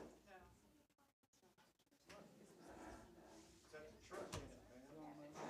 It's at the church. Their sign does not say, the flyer does not say. And then one of us. Which church? Yes, the church. Which church? The Christian? Yeah, I think so. Okay. I- Which is on Broadway. I would like to make a motion to adjourn the meeting. I'll second. Second All in that. favor? Aye. Opposed? We are done. Thank God. Dennis, did you say? Whew. My back is killing me.